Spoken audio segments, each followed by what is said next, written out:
Welcome to the East Lansing City Council discussion only meeting of January 13th, 2026.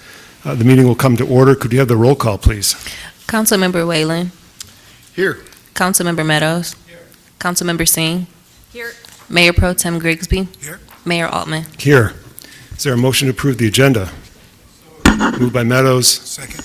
Second by Grigsby. All those in favor say aye. Aye. Aye. Any opposed? Motion carries. Communications from the audience. Adam DeLay.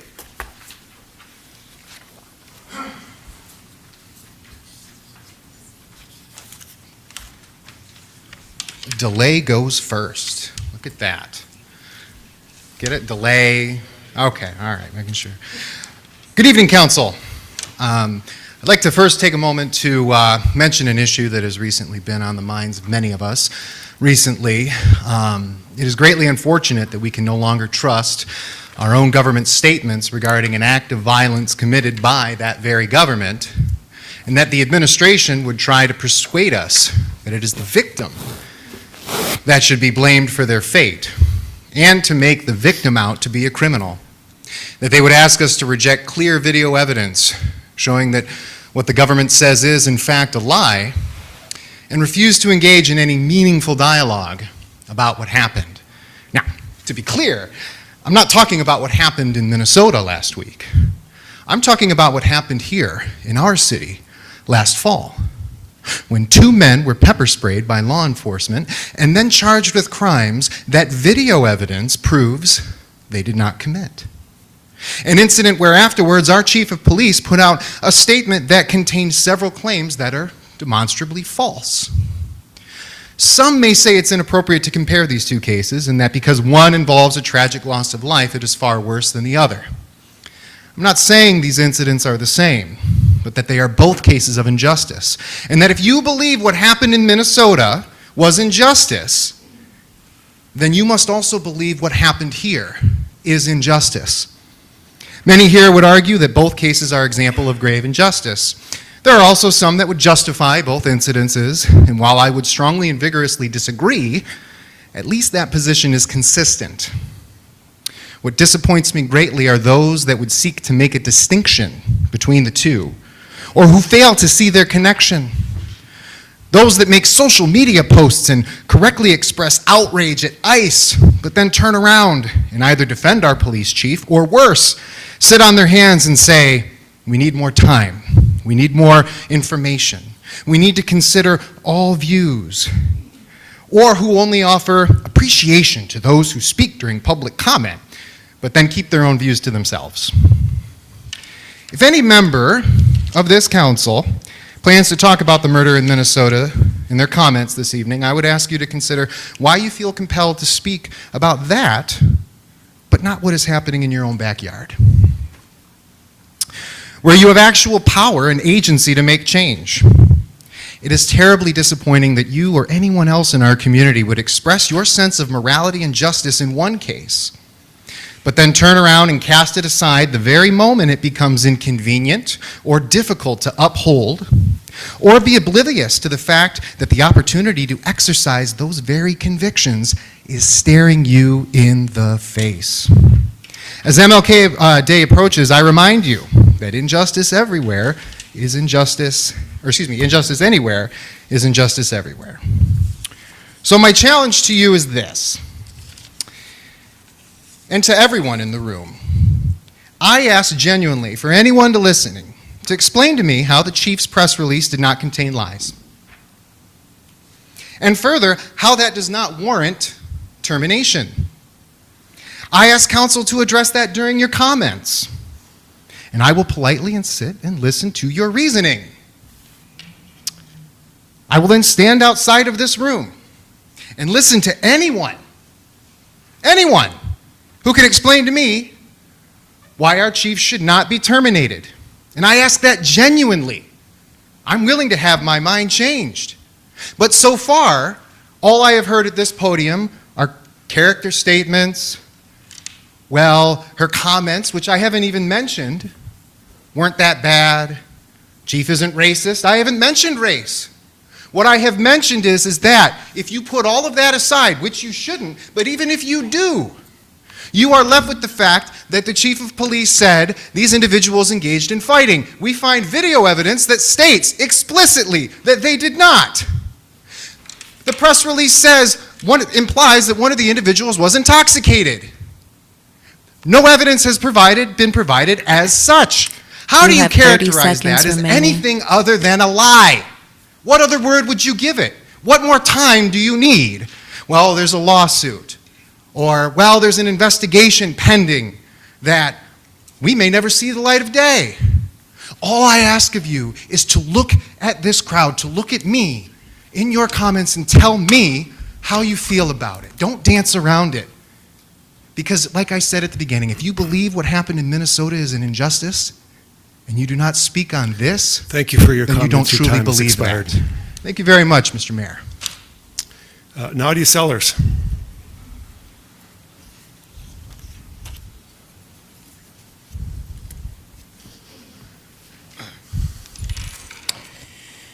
Mr. Altman, you sat in that seat and communicated with the white man who was at this podium, but yet you refused to communicate with me.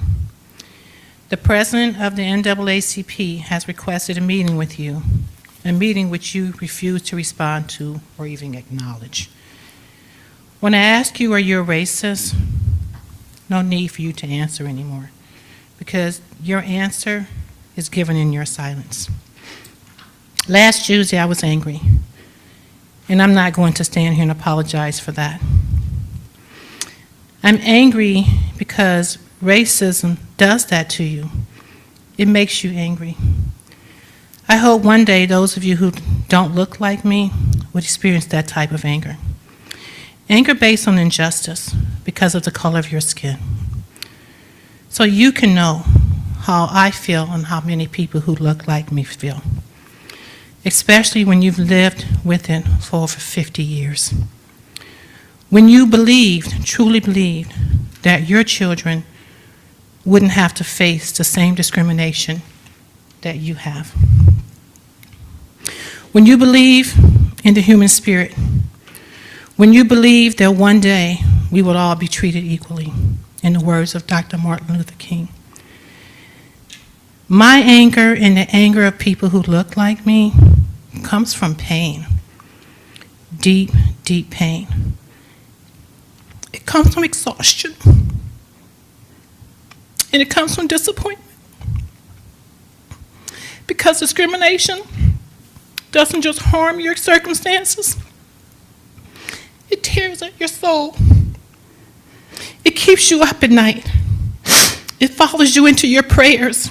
It weighs on your spirit when someone decides to treat you as less than simply because of the color of your skin.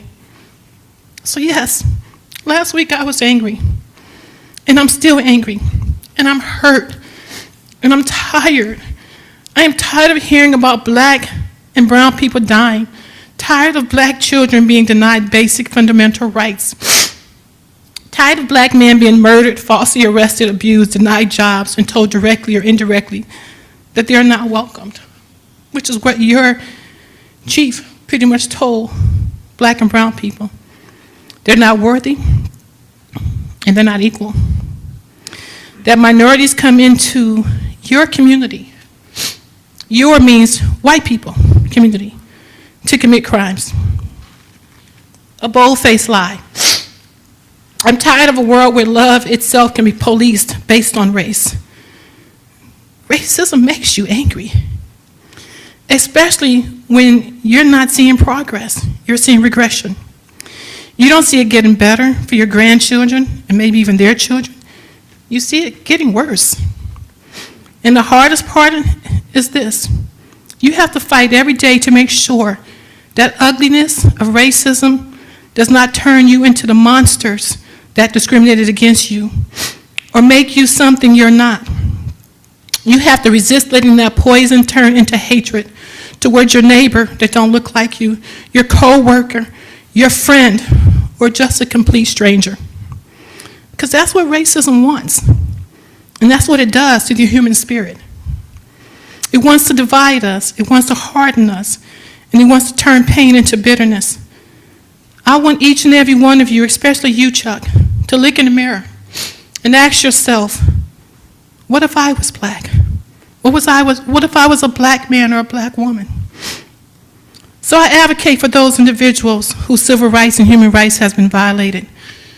Your city attorney has been blocking the HRC's investigation into Lonnie and Mason's case.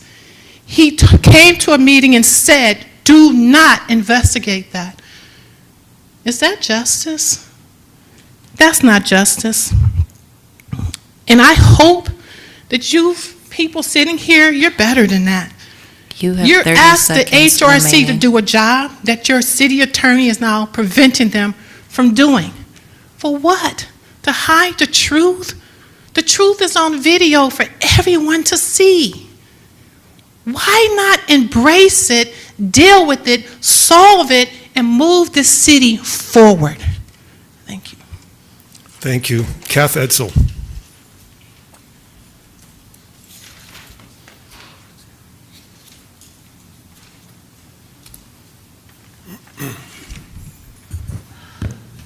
Good evening.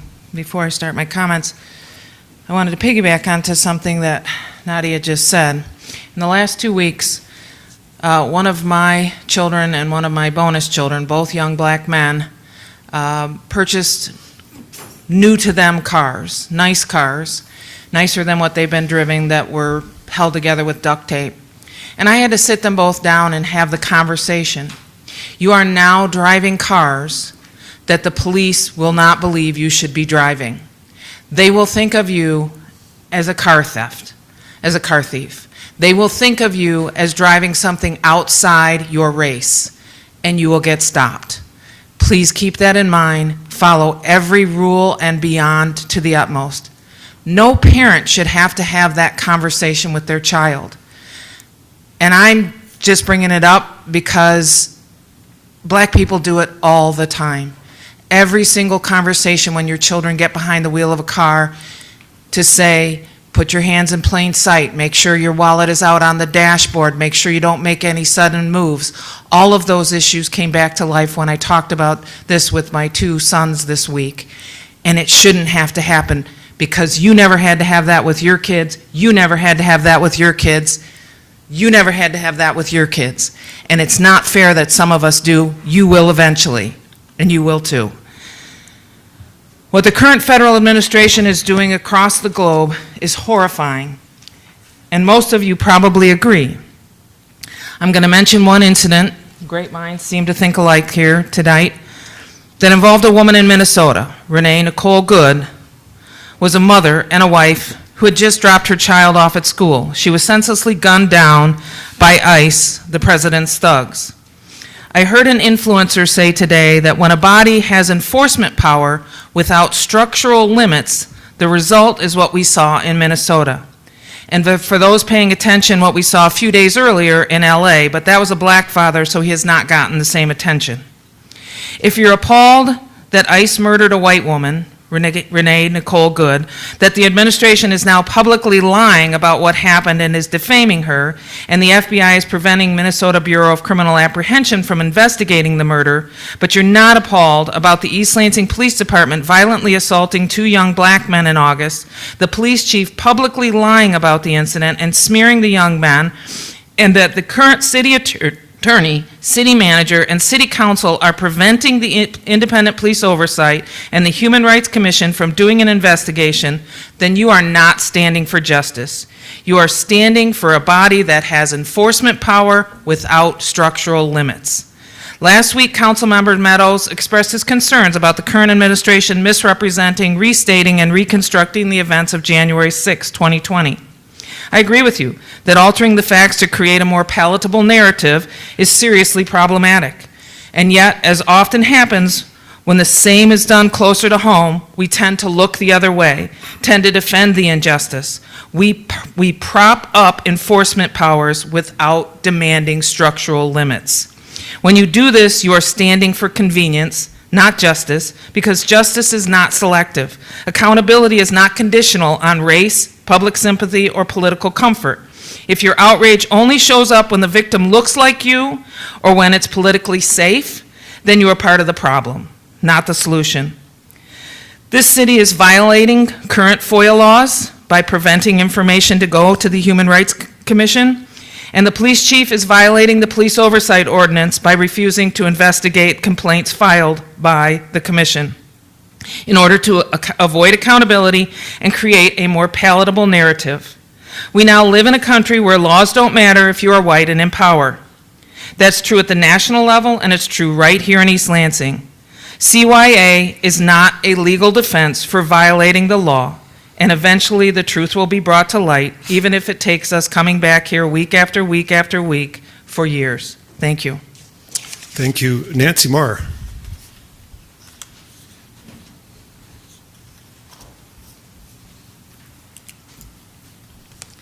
Well, I feel really out of place after those impassioned speeches, and I feel really sad that there's members of our community that feel really disconnected and unsafe, so that just makes me sad. I'm Nancy Marr with Prime Housing Group, 1390 East Grand River Avenue. I was just coming to say thank you to the city manager and the city attorney and Councilmember Meadows and Annette Irwin and Elise Hodges from the city, and they took the time to sit down with our group of landlords, which is, it really is kind of an unusual thing, and we were really grateful for it. I know we were at the tail end of this process with regards to looking at this great big code, and it was 500 pages, and it's like I said to Annette, I said, she says, well, a lot of this language hasn't changed, and I said, well, I'm not sitting around just reading code. I mean, you throw 500 pages at us, and I'm going to set aside a block of time, and I'm going to end up reading this. So there was a lot of part of the code that we realized that changes were not made as part of this cleanup process, but they don't match up with how things are currently being done down at the housing department. And Annette and Elise have sat down with Matt Hagan and taken a lot of their time to really hear our concerns and work through this process. So I wanted to say thank you for that so far, and I wanted to say thank you for keeping us involved in this process. I know that there's still some, we're working on, still working some of the language. You've got like 500 pages as part of your agenda attachment tonight. It's pretty beefy. But we just want to stay in the loop and to continue to be a resource in this process of making sure that the language makes sense and that it matches up with how things are actually being done and how things are actually being enforced and so forth. So we just wanted to come and express our gratitude. Thank you. Thank you. Is there anyone else in the room who would like to speak to the council? Do we have any callers online? There are no callers on the line. Then that concludes communication from the audience. Communication from council members, starting to my right, Councilmember Singh. Yes, I just want to remind folks that my cell phone is on the website, 517-488-9029. Happy to set up follow-up discussions or take phone calls on any issues. So just want to restate that for this venue. And while I was out last week completing an important family trip to India, I did watch you all on video. So everyone looked good, appreciate that, and was able to stay on top of some of the issues you all addressed last week. So with that, I will conclude my comments this evening. Thank you. Mayor Pro Tem Grigsby. I just want to echo what I said last meeting. My number's public. Most of you guys have it already. If you want to talk to me direct, I'd be more than happy to entertain that. Some of you have already reached out to and plan on talking with you as we go forward. I have nothing else to report. Thank you. Councilmember Meadows. Just one. Probably will receive some criticism, but be good. Thank you. Councilmember Whalen. I have no comments tonight. All right, that concludes council member communications. Mr. City Manager. A couple items. One is, just lost it. Hang on one sec. The community is invited to join the Dr. Martin Luther King Jr. Commission of Mid-Michigan in celebrating the 41st Annual Day of Celebration on Monday, January 19th at the Lansing Center. Two trailblazers, one who shaped history and one shaping the future, for the nation's largest lunch event honoring Dr. King, Dr. Nash, a living legend of the civil rights movement, will make special remarks acknowledging the 40th National Observance of the MLK holiday, and Supreme Court Justice Kira Harris Bolden will offer the keynote address.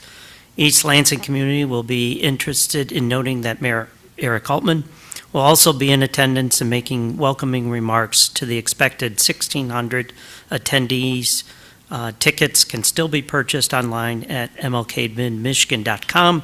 The City of East Lansing has been a proud sponsor and supporter of this event over the 4 decades. My second comment is the city clerk's office is under renovations, but still open to the public. There is a representative of the city clerk's office up in the planning, building, and housing department on the second floor of City Hall. City clerk, deputy clerk, and other staff can still be accessed via cell phones, emails. They are currently residing in temporary space at 405 Grove. So I just wanted to make the public aware of that. Thank you. Thank you. That brings us to item 6, discussion items. The first one is item 6.1. 6.1A, Segal Wage and Job Classification Study Presentation. Mr. City Manager, would you care to set the context for this? Absolutely. So this item was approved in April of 2024. Regular session of the City Council authorized a contract with Segal Inc. in the amount of $245,000 to conduct a comprehensive wage and job classification study. The City of East Lansing's last comprehensive wage and job classification study was conducted in 1994, with that structure being maintained internally. And I'm stealing some of what Emily's going to say to you here shortly. The city received responses to its RFP in January 2024.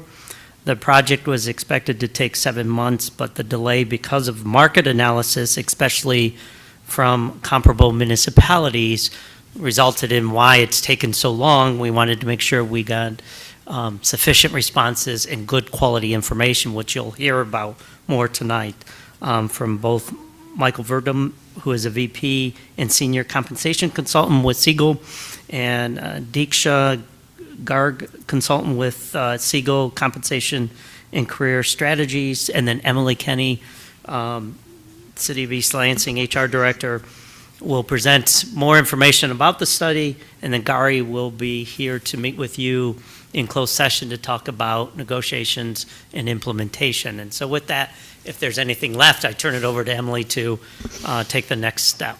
Yes. Good evening, City Council. I am Emily Kenny, Director of Human Resources.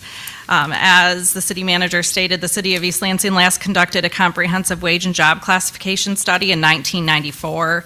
And since 1994, the classification structure and pay ranges have been maintained internally with attempts to adjust for market changes. Non-union exempt positions were reclassified internally in August of 2023, which prompted other requests for reclassification to come forward. Maintaining an accurate and up-to-date wage and job classification system is a key factor in recruitment and retention of the city's workforce. Additionally, the city's job descriptions were also lacking and incomplete, which can pose an issue for ADA, FMLA, hiring, performance management, and workers' compensation. For those reasons, the city opened a request for proposals for a comprehensive wage and job classification study in early 2024. On April 16, 2024, City Council approved a contract with Segal Inc. to conduct a comprehensive wage and job classification study. The study included all regular positions in the city except for sworn police officers and firefighters. Over the last year and a half, the city's human resources team has worked closely with the Segal team on the study. We are now at the completion of the project and are very excited to have Segal here to present more information about the study. At this time, I'll hand it over to Mike Verdorn and Diksha Garg from Segal to present on the study and its findings.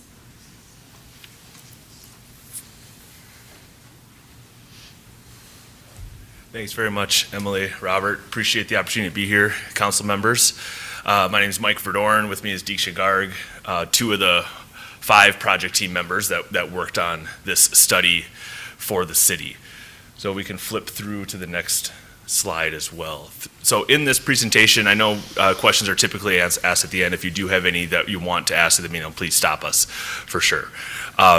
Quick on the study background, a little bit maybe beyond of what Robert and Emily did share, but then we want to walk through just the overall plan objectives, the methodologies that we used, our initial the findings right now, and then how we are building the overall salary structure and what those next steps are for the city as we've kind of completed the overall analysis and work and presentation and development of the structure and the system that exists. On the next slide. The project team itself comprises of myself as the project director. We have Kim Wixon, who is a local Segal senior vice president. She is representing more on the benefits side. We did collect benefits information as well to compare and contrast with what the city has. She works within the public sector in the state of Michigan as well, so she understands the nuances of that. We had Deeksha as our project manager, and then Greg and Lavanya as well as our analysts within the project. The focus of this presentation, even though we did collect benefits right now, is on the compensation side, base salary, and the development of that updated pay structure to make sure that the city is market competitive. On the city side, we had Emily, Courtney, Wendy, and Leanne as typical within the HR project, because at the end of this project, we do train HR knowledge transfer so they understand the systems, and they are the owners of that classification compensation system and internal equity going forward to manage it into the future. Next slide. So we did go over a little bit of the history here. We did want to say 1994. That is very typical that we experience as consultants coming in and conducting a study at an organization that has not done something for 20 to 30 years. It is not atypical, so you're not alone in that. But when we do have the goal here of this system lasting for another 20 or 30 years with those maintenance activities that we will recommend and will partner with the city going forward to help support those as needed throughout all of this as well. And then Emily did bring up the 2023 adjustments for some non-union positions. That does create some internal inequities across the city operations, the city jobs. We need to take a look at all of the city operations outside of the sworn positions in the fire, is to look and right size in a way with regards to the internal alignment. And then we did want in the last section why this study is just kind of identify that the city council's strategic objectives, goal number one, is to be within that competitive environment, and we are trying to set the city up to have a salary structure that is at and slightly leading the market to look forward into the next set of years as well. So that's our overall goal, kind of the background and concept that we're looking at now. On the next slide, please. Objectives, our first one, update the classification structure. That requires obtaining new job information from employees. Because jobs do change, we want to get it from those subject matter experts. Second one is to look at the external market, collect data externally, look at the internal side with internal equity, and then blend those together to develop a salary structure and implementation costs. And as Emily said, we do have updated all of the job descriptions that exist. That is going to go through the process of being reviewed by the department heads, et cetera, to make sure they are as up to date as possible as well. Because we know between the time of the questionnaires and now, jobs continue to change throughout this. On the guiding principles, one of them, we want to make sure things are easily understood. And you'll hear us say this a couple of times. We want to ensure that it's internally equitable and externally competitive. In some instances, those are at odds with each other. So we need to kind of work with the system. We have an art and science aspect to this to make sure it's blending the internal side, but also reflecting of that external competitive side. And that the city has the right tools, operations, steps, and processes to effectively and efficiently administer this going forward, because there are maintenance activities that should take on an annual basis, every other year, every 3 years, and if those are done, it is maintained. The thing this is not about is the number of employees. We stressed that at the beginning of the project when we introduced it to the employees a year and a half ago. We're not here to say how many people the city needs to employ, how many people need to be in a certain job, how well people are doing the job at all. That's not what it's about. It's about us understanding the different types and levels of work and ensuring that we are putting those into the right salary ranges and the right job families and career progressions. Next slide, please. This is an overall project methodology. We don't need to go into too many details, but it was a long step, and I want to highlight kind of the two places that Robert did kind of talk about where the delays did happen. One of them was in step 2 on the classification side. As a result of the delay to ensure that people had a sufficient time to complete the questionnaire, we are asking for employees or a group of employees to sit down and write about what their job is. We give them several different resources, whether that's through the Department of Labor or where their current job description or other comparable ones that they can reference through this, but it's still a difficult process. We did end up with that, allowing that delay within that. We had job description questionnaires, or JDQs, that represented 98% of the employee population. That is the best figure that I've ever seen in my 20 years at any organization. 98% of the employees are connected to a job description questionnaire. That's a great stat, especially for the validity of the data we have on the job description, job responsibility side. On the step 3, within the total compensation, we did have a difficult time collecting market data for some of the comparable organizations. Deeksha will talk a little bit about this, but we went out there to overall these organizations, trying to collect the data. Sometimes they don't respond to you. They don't have enough bandwidth in their own organization to be able to complete it. They don't have information available online, so we have to go through a request. A FOIA request is our kind of last step within this. They'll send us some information, but then we have to make sense of that. We need to ensure we're matching the right jobs, and I'll let Deeksha talk a little bit about that in the compensation phase. And so over the last 2 or 3 months, we've been working on the recommendations, the salary structure design, and the placement of employees, the cost implementation, and then here presenting those final results now. Next slide, please. So in the job classification process, we're going with our primary source document, which is that job description questionnaire that the employees or groups of employees filled out. And that is all levels of employees as well, from the entry-level jobs to the department heads. All of those folks are completing those questionnaires so that we can update the descriptions appropriately.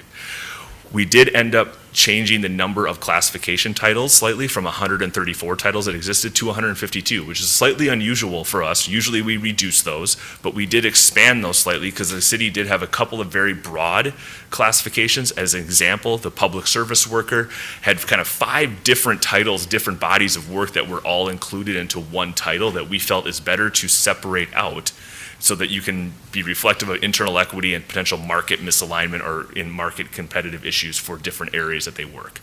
So that was one of the proposals that we have in there. The largest concept here is really we're trying to develop a classification structure that has a framework for the city human resources to operate in. 21 different job families with different series and different levels within that, because we know that in the future there's going to be certain jobs that are created that don't exist now. This allows to have them a framework so they can at least see in this big picture where that job should fit internally, so it aligns with other jobs that might be at a similar level across the broad array of services that exist. Right now, when you look at it, you just have a list of job titles and you're trying to figure out how does that fit into the overall jigsaw puzzle in a way. And so that's hopefully what that provides for them in that sense. So simplify the classification structure, standardize kind of title formatting and style, so the title of coordinator or analyst means something that is a similar level across the city as well. Okay, and then we updated those summaries and wrote the job descriptions from these questionnaires as well. The class structure itself was an iterative process. There was multiple back and forth. We started with the project team. The department heads had some review into the different levels that exist. They reviewed the summaries, and then today we had some initial kind of final refinement as well as we're getting the final pieces in place for it. So there was a heavy dose of the department head leadership involvement to make sure that it's going to be, from what we see from our outside perspective, reflects the internal side, and we find the right balance there. Next slide, please. This is the tool that we utilize to do internal equity, so that we're looking at all of the jobs within the same lens, kind of the same ruler. There's different compensable factors that exist for jobs. This is the methodology that Segal has developed. We've been using it in public sector organizations across the country for over 30 years. So we look at the management and supervision, freedom to act, human collaboration, knowledge and skills that are required of the job. That not of the people that are in it or what the people have, but what the job requires in order to do that work.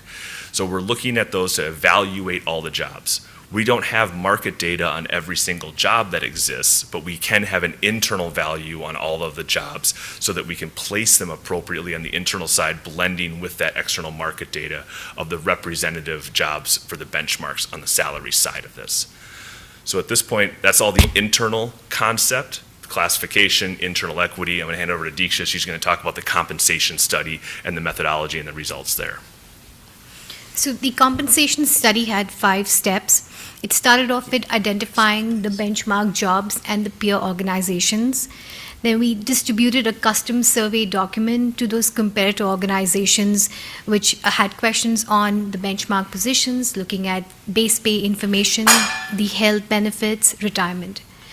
Once we receive information back from comparator organizations, we send out questions to validate information, make sure if there were any questions regarding the job matches, descriptions, salary ranges, we were verifying and making sure we had accurate job matches. We also got information from private sector comparators, and we'll talk about more in the next few slides. The next step is to make sure that we are analyzing all that data and providing how the city compares with those comparator organizations on the base pay. We then take all that market information to develop a market competitive salary structure and then integrate it with the internal hierarchy that was developed using the Segal evaluator to propose placement of jobs into the salary structure. This next slide talks about the benchmark job selection. Overall, we selected 73 benchmark jobs out of the city's job titles, which is a good representation of at least 50% of all those positions, which is essential to make sure that we are providing valid and substantiative recommendation for salary structure development. While looking at the benchmark job selections, we looked at a couple of criteria. A, making sure they are reflective of your workforce composition. So, for example, if your public works represents 25% of the jobs, we want to make sure that our benchmark jobs are at least representing close to 25% of the overall benchmark job selection. Then we also want to make sure that we are looking at positions that are across different levels, so entry level, mid, senior, managerial, and leadership. And then also essential to look at positions that are similar within public sector organizations locally so that we are able to get good, solid job matches from those competitors. So overall, we had a good data collection exercise. We received information for 70 out of the 73 benchmark jobs. We looked at developing a list of comparator organizations. We got feedback from stakeholder interviews that helped to inform who are those organizations that the city is frequently competing with, loses talent to. We developed a list of 12 comparator organizations that we sent out the survey to in October 2024. We received information via multiple ways through submissions from the peer organizations. In some instances, we had to go data mine information using their websites, their contracts that provide salary ranges, job descriptions, the list of job titles. But then in some instances, we also had to go out and submit FOIA requests so that we had a good comprehensive representation of your comparator group. So overall, we received information that represents 11 out of the 12 peers. In addition to the local public sector comparator organizations, we also did include private sector representation through the utilization of credible survey sources. We used 3 sources that we typically use at Segal. These are Companalist, which is represented by the salary.com. We used the Economic Research Institute, or commonly known as the ERI, and also Pay Factors. These published survey sources are annually published. They represent a robust participation from private sector organizations and provide different data cuts geographically and also in terms of percentiles. In addition to the published survey sources, which were used as a proxy for the private sector, we also leveraged Segal surveys to public sector organizations within the last 2 years to make sure that we had a good representation of both the private sector and the public sector. As part of the methodology, when we are summarizing the benchmark jobs, we need to essentially have 5 data points to make sure we are able to draw statistical comparisons. We looked at a few data adjustments. We looked at the cost of labor adjustments, looking at all the peer organizations that are in the Greater Lansing area. We ensured that their salary ranges were representative using the cost of labor to Lansing, Michigan area. Then for aging, we received all the information that was current as of October 2024, which is where we use the city information representing that time. So no aging adjustments were applied to the comparisons made for how the city compares with the market. However, when we do look at the salary structure development, the October 2024 data does need to be aged forward to make it effective for the July 1st, 2026 implementation, for which we reference the salary structure adjustment trends that are published by the World at Work, looking at a 2.5% annual adjustment.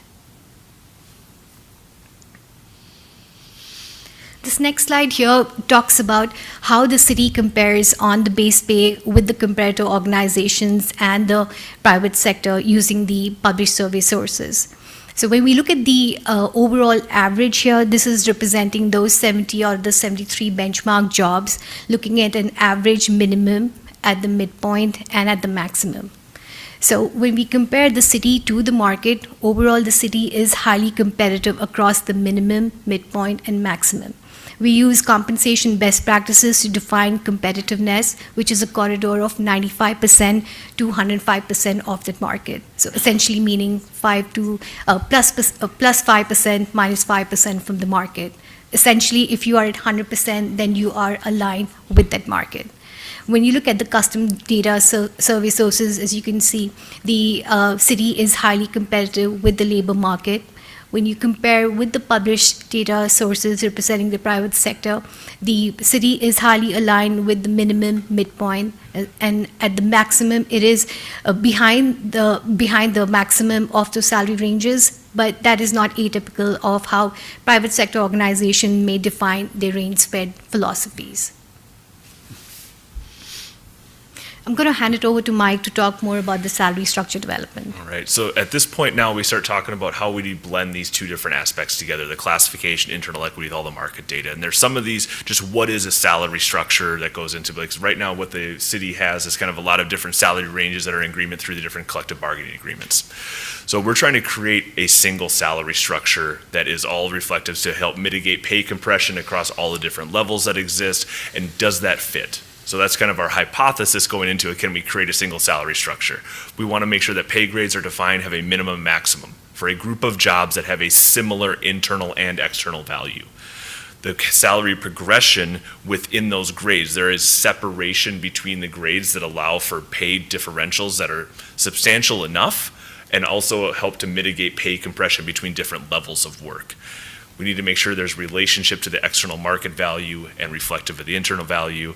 And each of the job families, once we start slotting these, makes sense that how they're progressing up through that structure as well. For example, if we have a job that gets slotted into a grade 3 and all of a sudden it jumps up to a grade 9, did we appropriately differentiate these? And that could be the case because at a moment in time when we collected the market data, there could be a certain level that just doesn't exist at the city right now, based upon the individuals that are there. Those are things that we try to notice on the classification structure side when it comes to job design. And then also the desired position relative to the market. And our guidance was we want to be at or above that average of the market, which is a very typical place. Over 80% of organizations are trying to balance their structure around that middle of the market. Next slide, please. So there's two different concepts that we're thinking about here when it comes to salary structure development. One is paying for the job, and then you have paying for the individual. When we're slotting all the positions into the salary grade, we're thinking about paying for the job, okay? Looking at the job from the internal side, the market data that's looking at the comparison market, the pay position relative to market, slotting the position into the right grade within the overall structure. Then you're thinking about all the individuals that comprise that job. Where should they be placed into that assigned pay range based on a multitude of factors? What we're looking at here is we want to make sure that nobody's having a salary decrease at all. We want to make sure that the salary range aligns and also reflective sometimes of time and position, different methodologies to move into a new structure as well. So all of those factors that we can have on a commonality across all the employees, we need to reference those within here. Next slide, please. So 3 key positions, there's no reduction in current pay. We want a progressive pay midpoint of somewhere between 7 and 9% that aligns with best practices between the pay grade midpoints, so it keeps kind of progressing up in that way. And streamline that number of salary structures. Right now, there are 8 different collective bargaining unit salaries, and if you align those all in verticals, it's like there's some that are very minutely different with each other. If we can group those together for the simplicity of organization and management, that helps human resources and also helps the overall city in aligning similar jobs with similar pay rates that have a similar level of responsibility. So the competitive point, we want to be at the average, the market focused for all those positions, and then also looking at supervisor and employee pay compression. So there is a difference between those, so it does still incentivize employees to move up to that supervisor. That's one of the biggest pains that we've seen in a lot of public sector organizations across the country, is that movement from a individual contributor to a supervisor and ensuring there's enough pay adjustment that reflects the different level of work. Next slide, please. So overall results, the competitive point is that this one is at the average of the market. We want to base it at the midpoint of it. Salary structures, a single structure. We have 16 proposed grades. That's looking at the lowest market rate job up to the highest market rate job to make sure the salary structure encompasses all of those levels.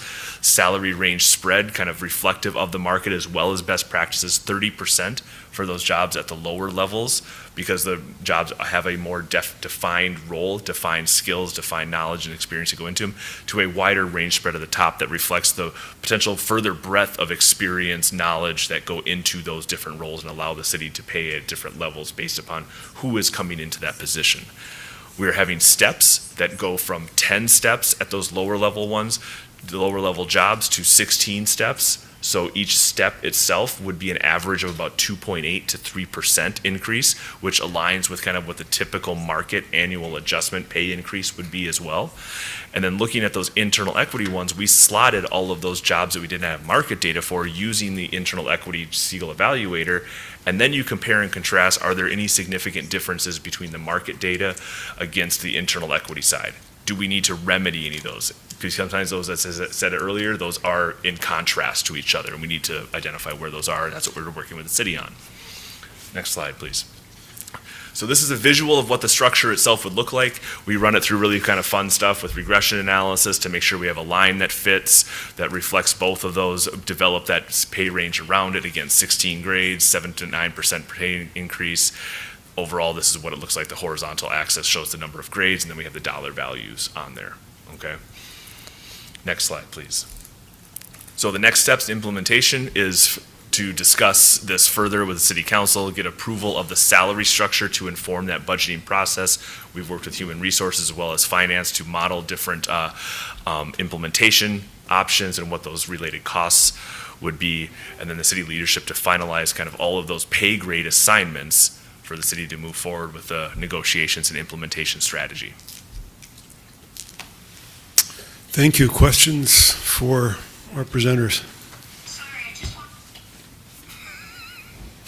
Almost sound like an echo, right? Okay, so, and this is, Gary, I'm trying to remember too, in prior years when we talked about on the onset of going into contract negotiations, some of the comparable communities we looked at or talked about, feels like they were different communities than what they looked at, and so. There were a lot better, the ones that we've used. They were? Some additional. Okay, I just wanted to double check that because it may be my memory. That's all I needed to hear. Thank you. Other questions for presenters? So I had just a couple. You mentioned maintenance activities, so this is a way for us to own the structure that you create for us, so we don't have to call you again in 5 years, right? Correct. What could you give us a very brief overview of what some of the maintenance activities are?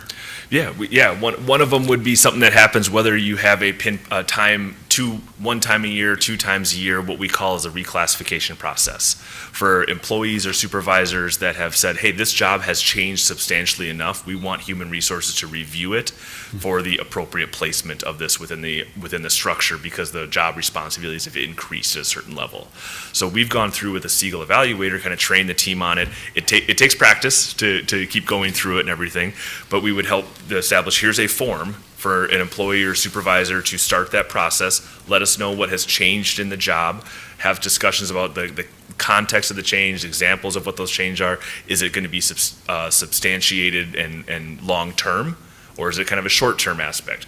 Asking those key questions to say, yes, this job needs to move from grade 102 to 103 in that sense. So that's one of the activities. Another one would be every 3 to 5 years, go back out to those same 12 comparable organizations, collect new market data, and just recalibrate that line to see how different is it? Do we need to make adjustments anywhere else or at any certain point in time?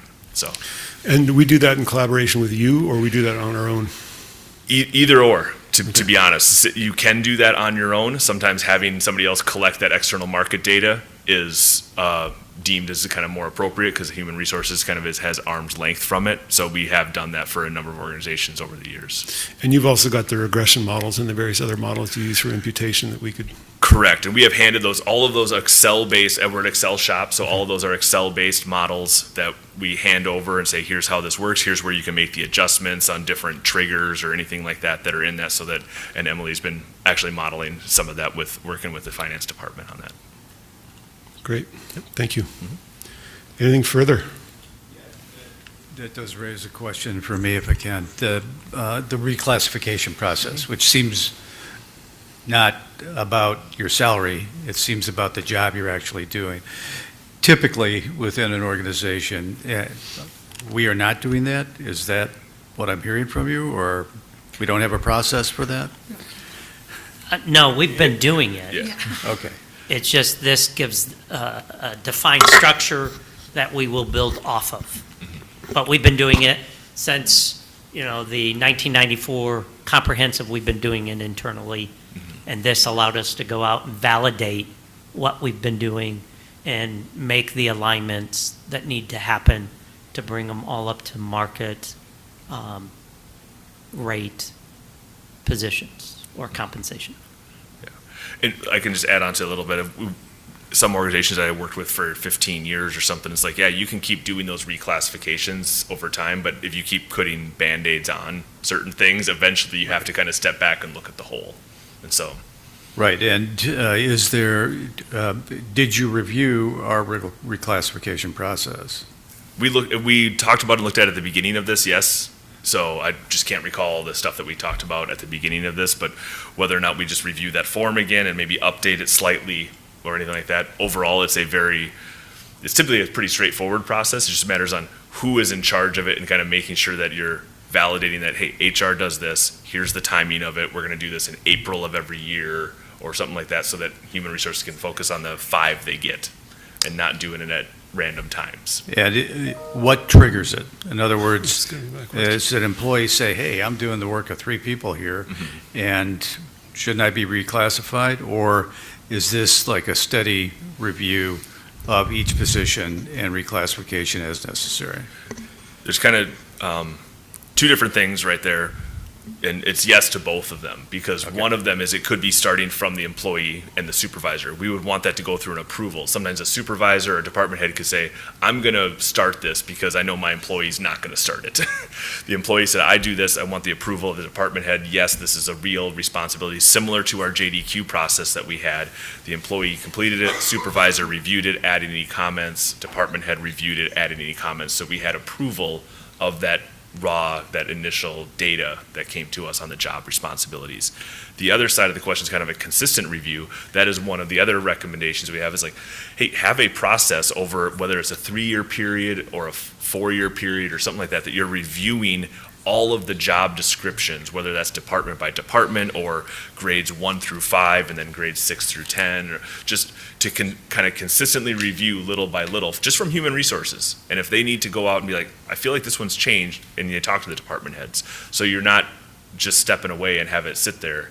You are kind of in that constant maintenance in a way, doing a small group of that every single year. Then, one last question involving step increases, which I assume we have a process for step increases, an annual process.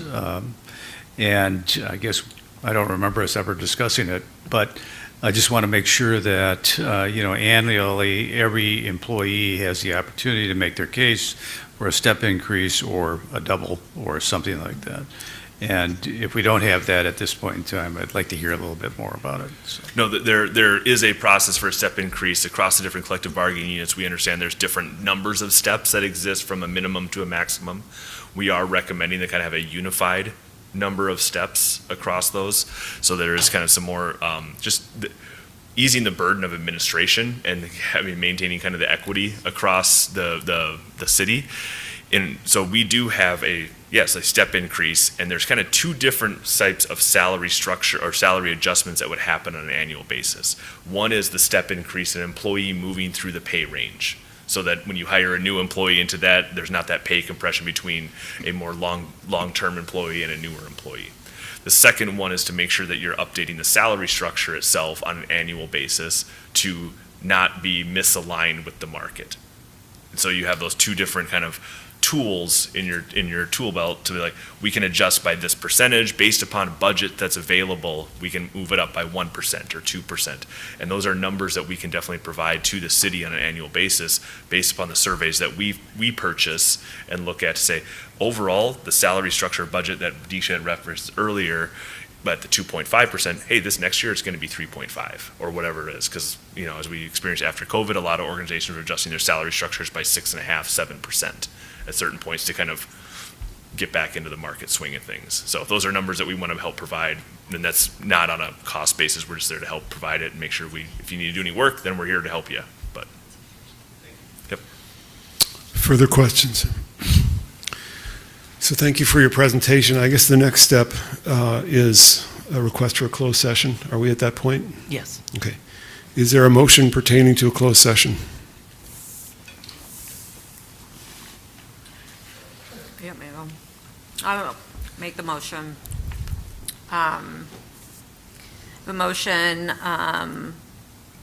to move into closed session pursuant to MCL 15.268 parentheses 1C to discuss strategy connected with the negotiation of a collective bargaining agreement, as well as pursuant to MCL 15.268 Pren 1 and H to discuss an attorney-client privileged memorandum that is exempt from disclosure pursuant to MCL 15.243 parentheses 1 parentheses G. So- Motion by, Can I just clarify something? It's the first MCL. The second one, there's no legal opinion, so that one does not apply. Oh. I think we may have borrowed from a prior language. should we amend the motion? Yes, so if you would read through. Can I amend my motion to Yes, it hasn't- subtract? As well. yeah. It has not been seconded, so you can simply restate the motion from the start. That's what I was trying to avoid. Okay. I make a motion to move to a closed session pursuant to MCL 15.268, parentheses 1, parentheses C, to discuss strategy connected with the negotiation of a collective bargaining agreement as well. Nope. stop. Period. And that's it. That's all I want to do, okay? Yes. Motion by Singh, second by Grigsby. Roll call vote, please. Councilmember Whalen? Yes. Councilmember Meadows? Yes. Councilmember Singh? Yes. Mayor Pro Tem Grigsby? Yes. Mayor Altman? Yes. With that, we are adjourned to closed session, and we will reappear here after that session.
We are returned to open session.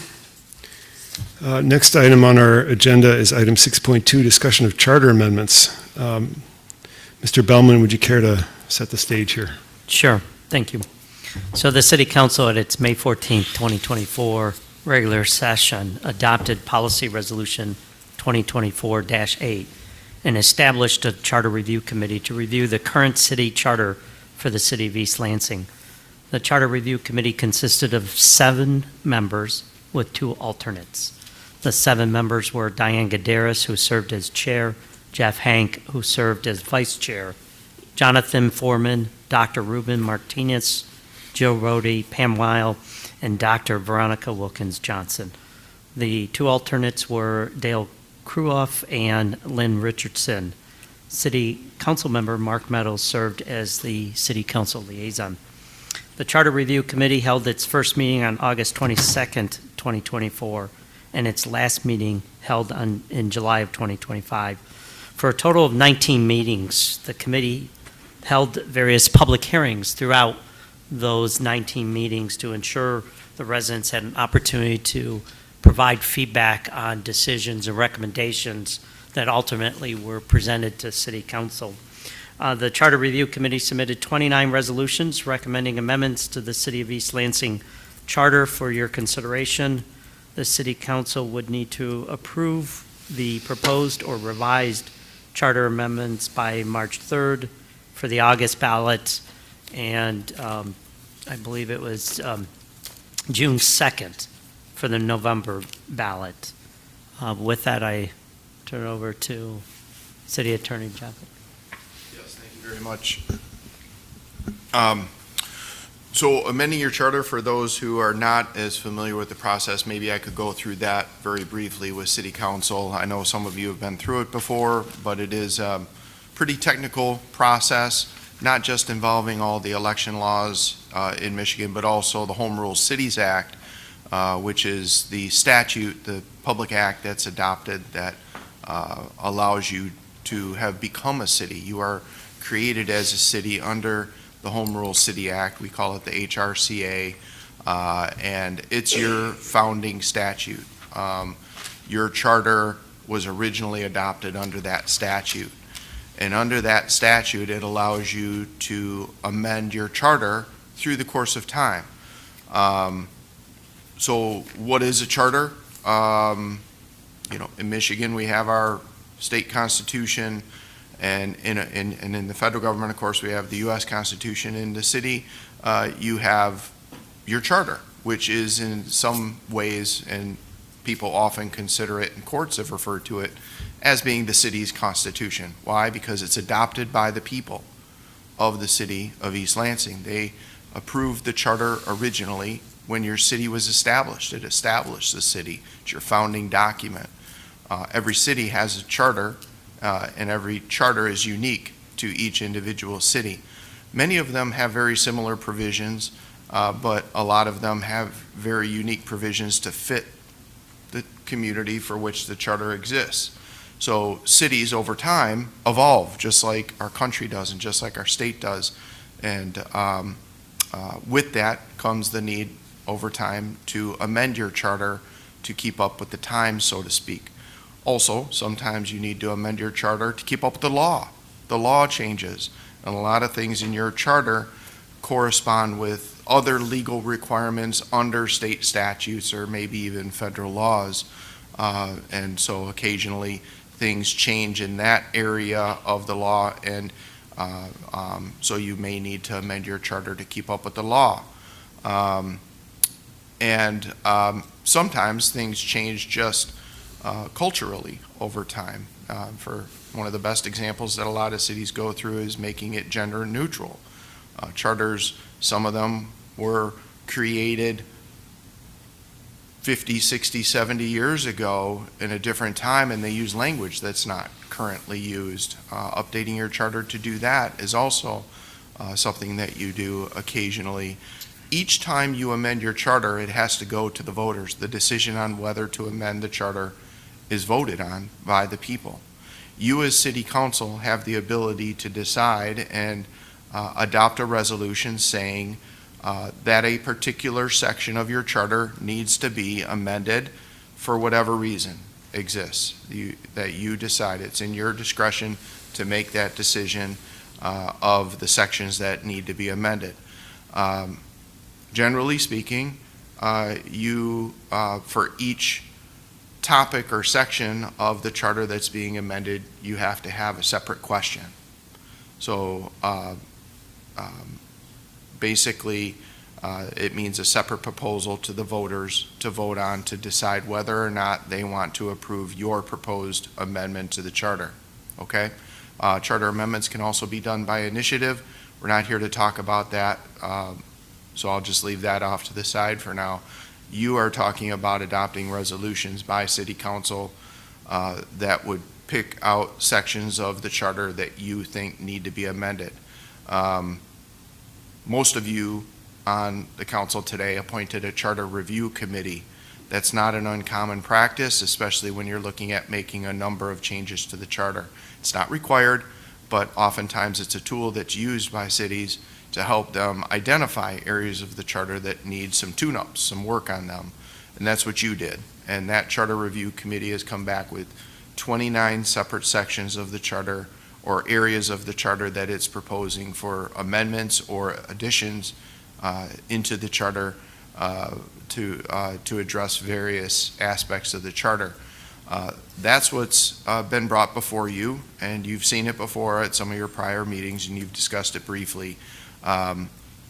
When you, for each individual charter amendment, part of the process is it has to be submitted to the state of Michigan for review through the governor's office and the attorney general's office. It's part of the process that you have to go through. It has to be run through those two offices.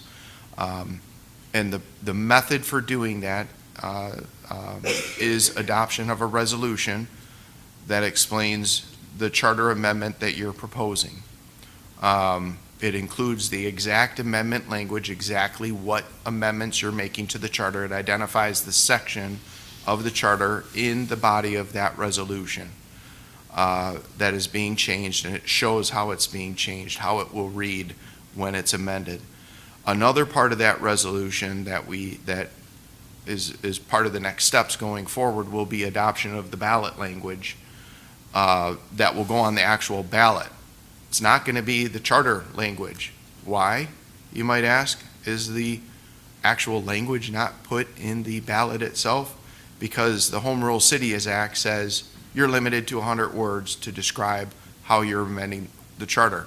In other words, the question to the voters that you pose has to be 100 words or less, and it has to embody a description of what you're asking, what amendments to the charter you're asking the voters to approve.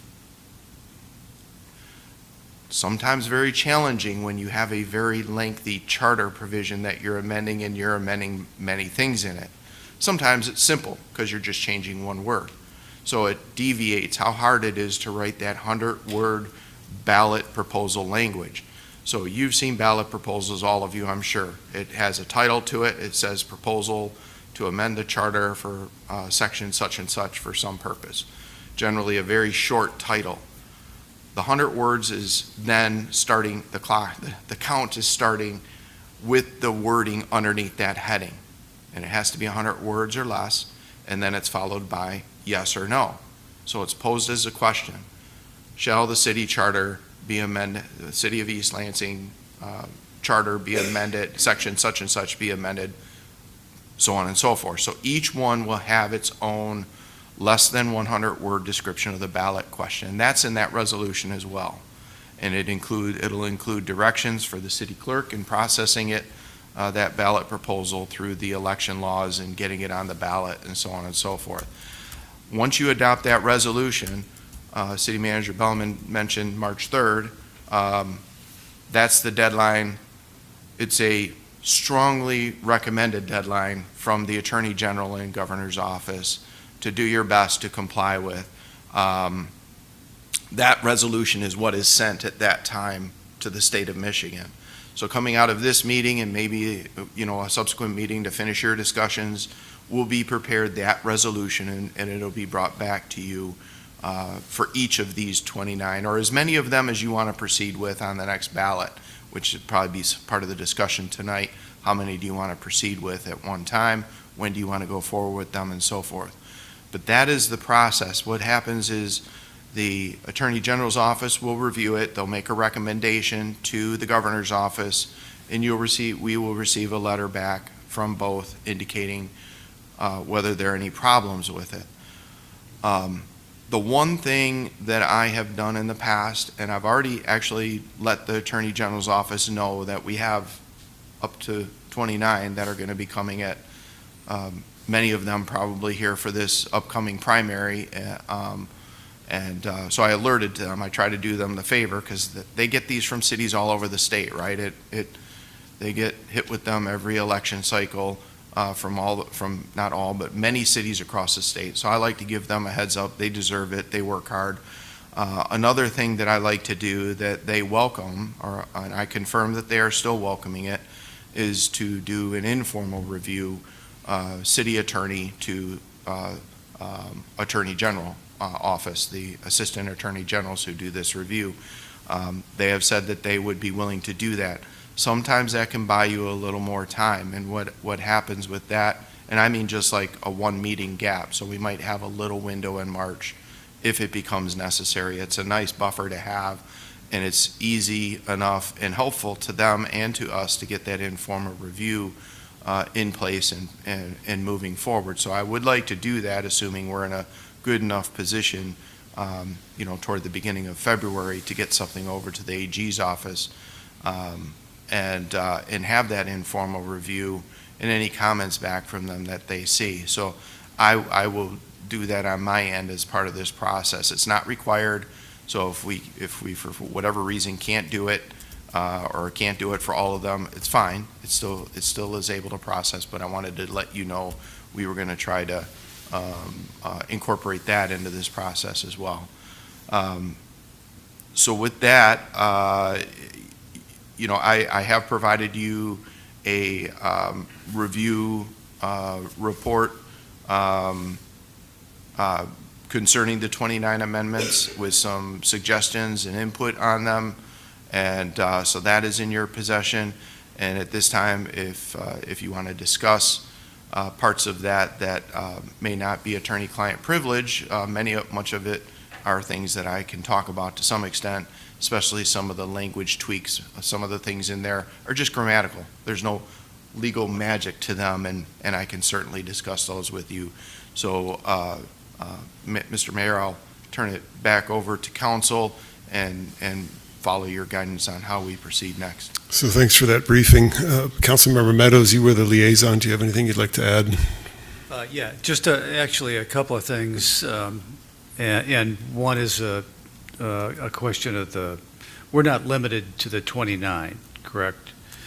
I mean, if we're in this process, I would be interested in knowing whether that, because in 97, we made substantial changes to the charter, and that was after the charter was, I think, adopted in 1948 or somewhere in that region. Now we are another 30 years later, and there have been substantial changes in state law and perhaps even in the Home Rule Cities Act. So if you are aware of something in our charter which also needs updating that wasn't caught by or recommended, I really would be interested in having that information so that we can discuss it, as long as we're discussing the charter amendments anyway. And I'll just note that even though we aren't going to get into initiative and referendum, that is one of the proposals, is to change that a little bit. So we will be talking about that. This was, I thought, one of the most interesting committees that I've ever been liaison to. And just the discussion there, the way that it was run, the ability of both the public and not only at the microphone on those nights that were public nights, but also in written documents that were submitted to the committee, was pretty exciting.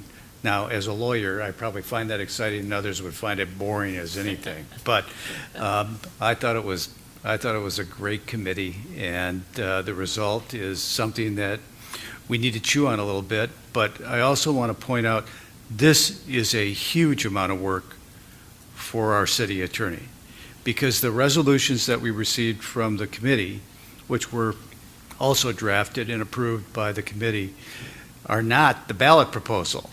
The ballot proposal still has to be developed. The 100-word limitation has to be reviewed by us and approved, and obviously, we have to go to the state, to the governor's office, and to the attorney general.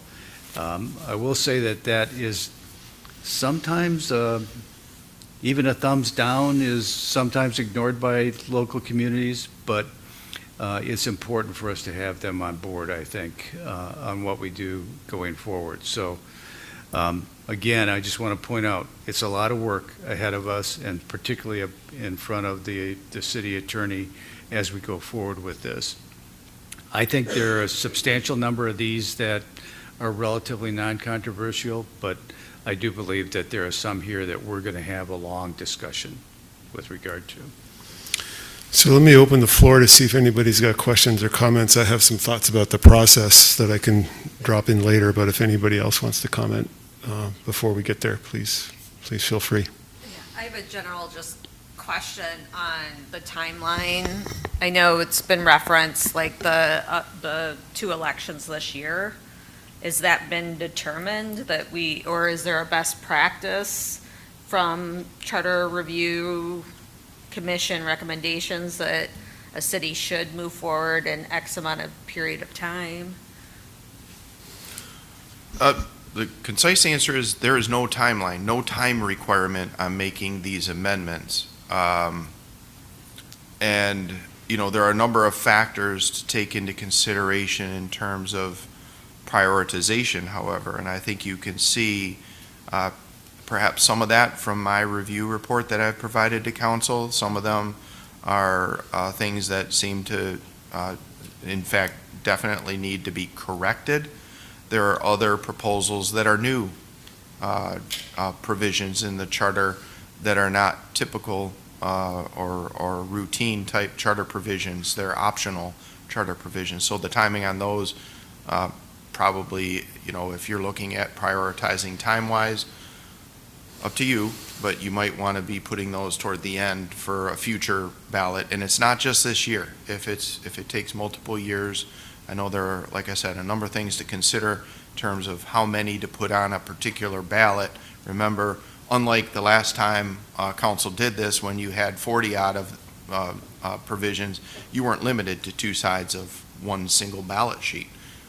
We were talking about this earlier. You had the booklet, and you could put as many in there as you want, and they might have put them all in there for all I know, but much more space to get them in there at that time perhaps is what I'm thinking. I don't know this, I haven't researched this, but the fact remains today we have a 2-sided ballot sheet that gets fed, and it would most likely affect how many you can put on a ballot. The primary election, for example, usually has quite a few individuals running in the primary, right? So, how much room do you have on a ballot is really hard to predict.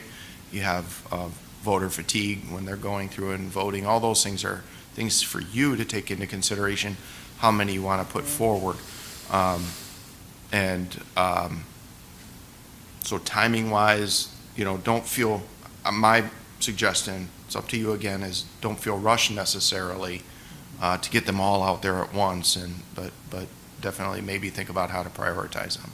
Mayor, can I respond to that? Did that address your question? Yeah, and you hit one point that's playing in my head right now is, the May election, there's not going to be a ton of voters coming out.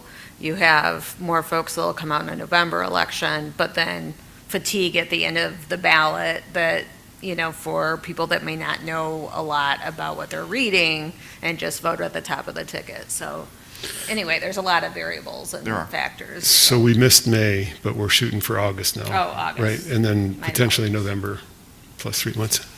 Yep. Yeah, I just want to point out, we took 2 years. Did you?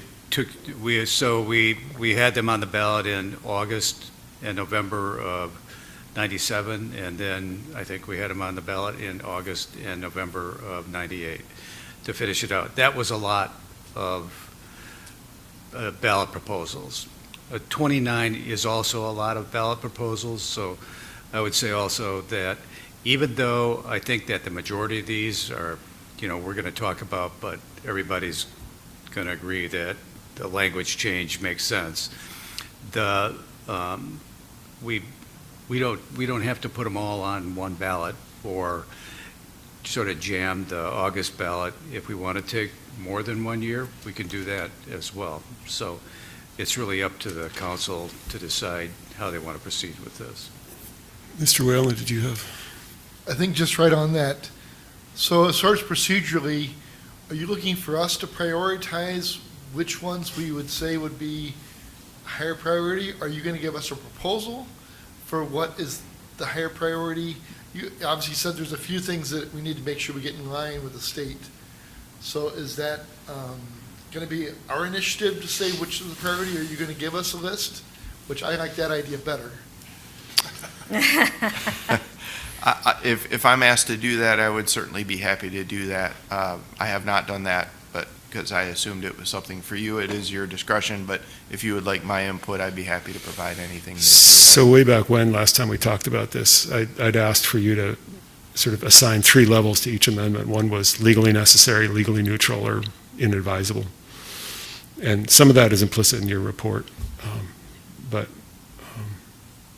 Mr. Grigsby, did you have any? No, I mean, I'm in agreement with what Mark said mostly in regards to staggering it out a little bit in a way that makes sense. Voter fatigue is obviously, the variables that you talked about are something definitely to consider, so.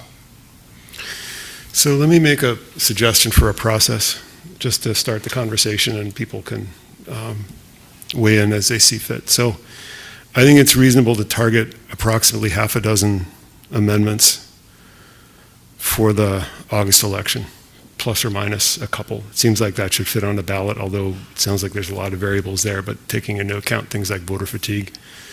And if we have, 5 or 6 amendments per ballot, then that's 4 elections, right, to get us through this whole process. And we don't have a lot of time before the first meeting in March, which I think is when we need to make decisions on this, but it's enough time perhaps to consider 6-ish proposals and make sure we're comfortable with them. I don't think we want to do any work on this next week because both the city manager and the city attorney will not be here. What I was going to suggest, we have a fair amount of information now. We have the proposals themselves, and we have the opinion from the city attorney, which should give us some guidance. I was going to suggest that people send me what you think would be the 6-ish most important things you'd like to see done to the charter, based on your reading and based on the city attorney's memo, and any questions that you might want to direct to the city attorney in the interim. It's part of the discussion. And if you were willing to send me those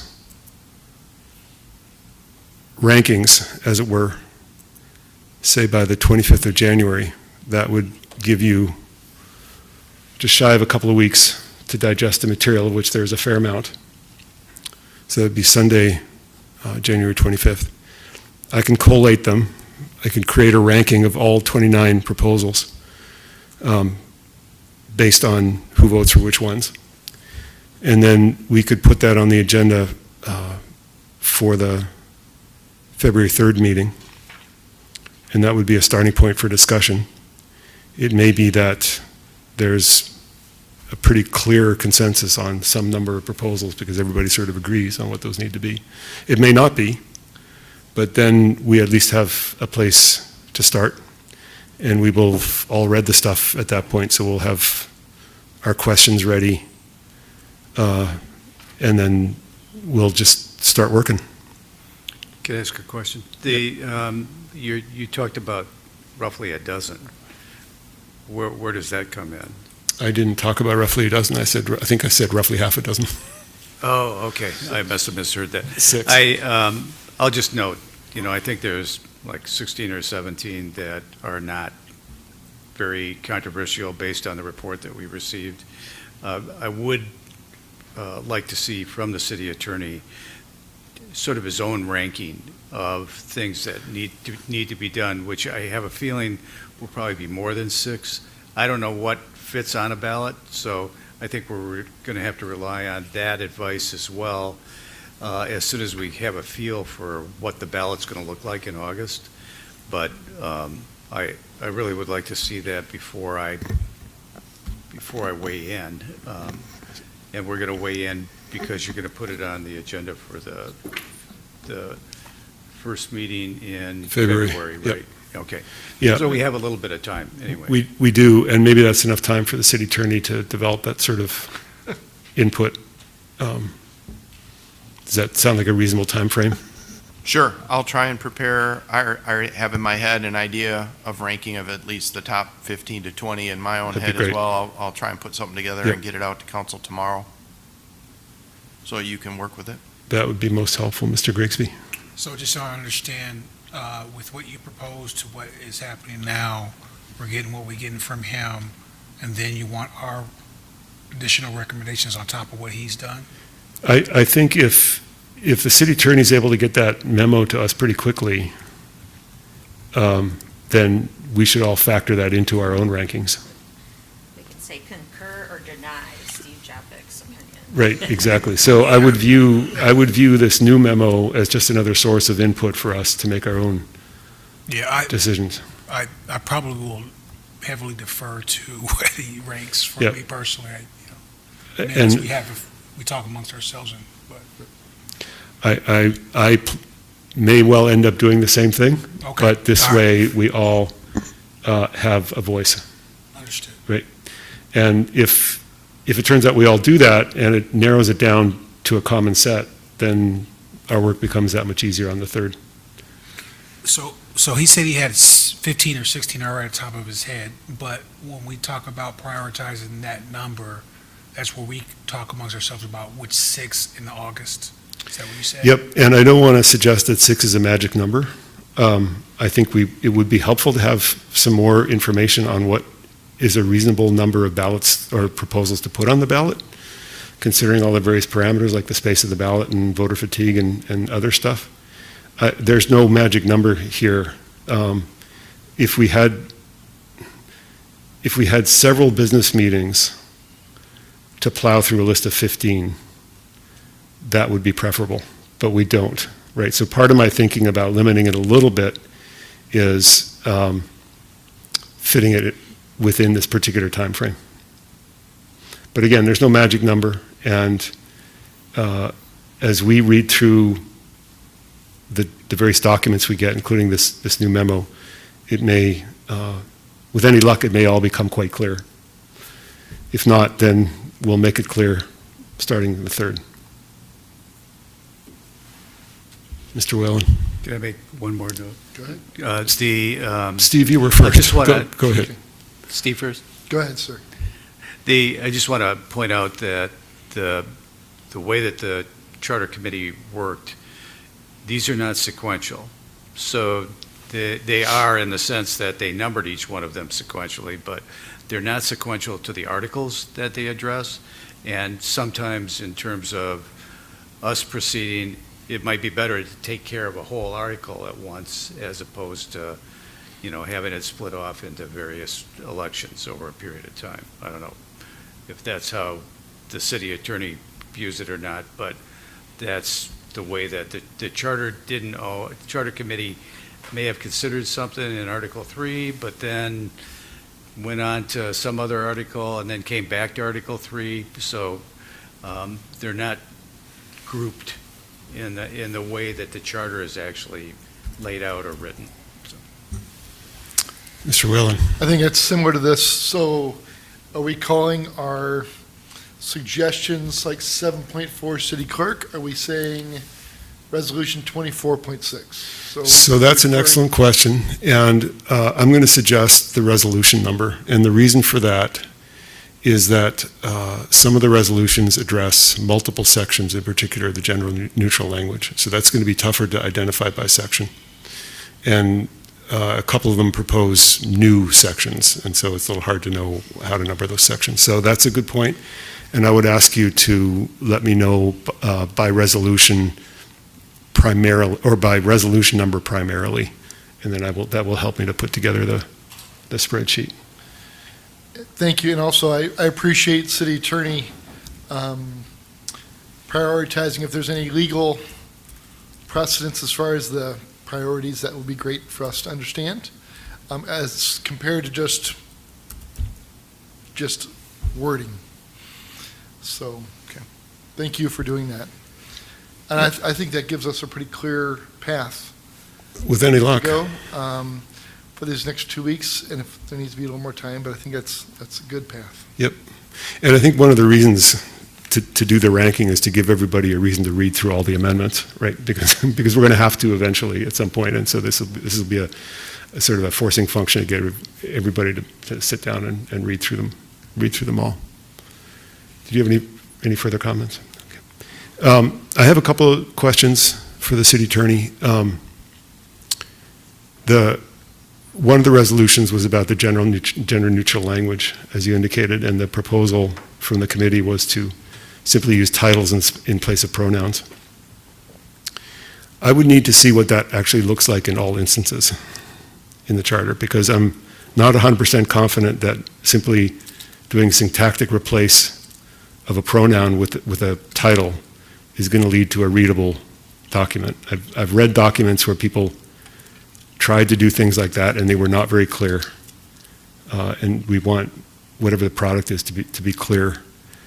So I don't know what the best way to handle that is, but it seems like before we vote on that particular provision, I would want to see a copy of the charter with all the amendments pursuant to that particular proposal actually implemented, which could be a lot of work.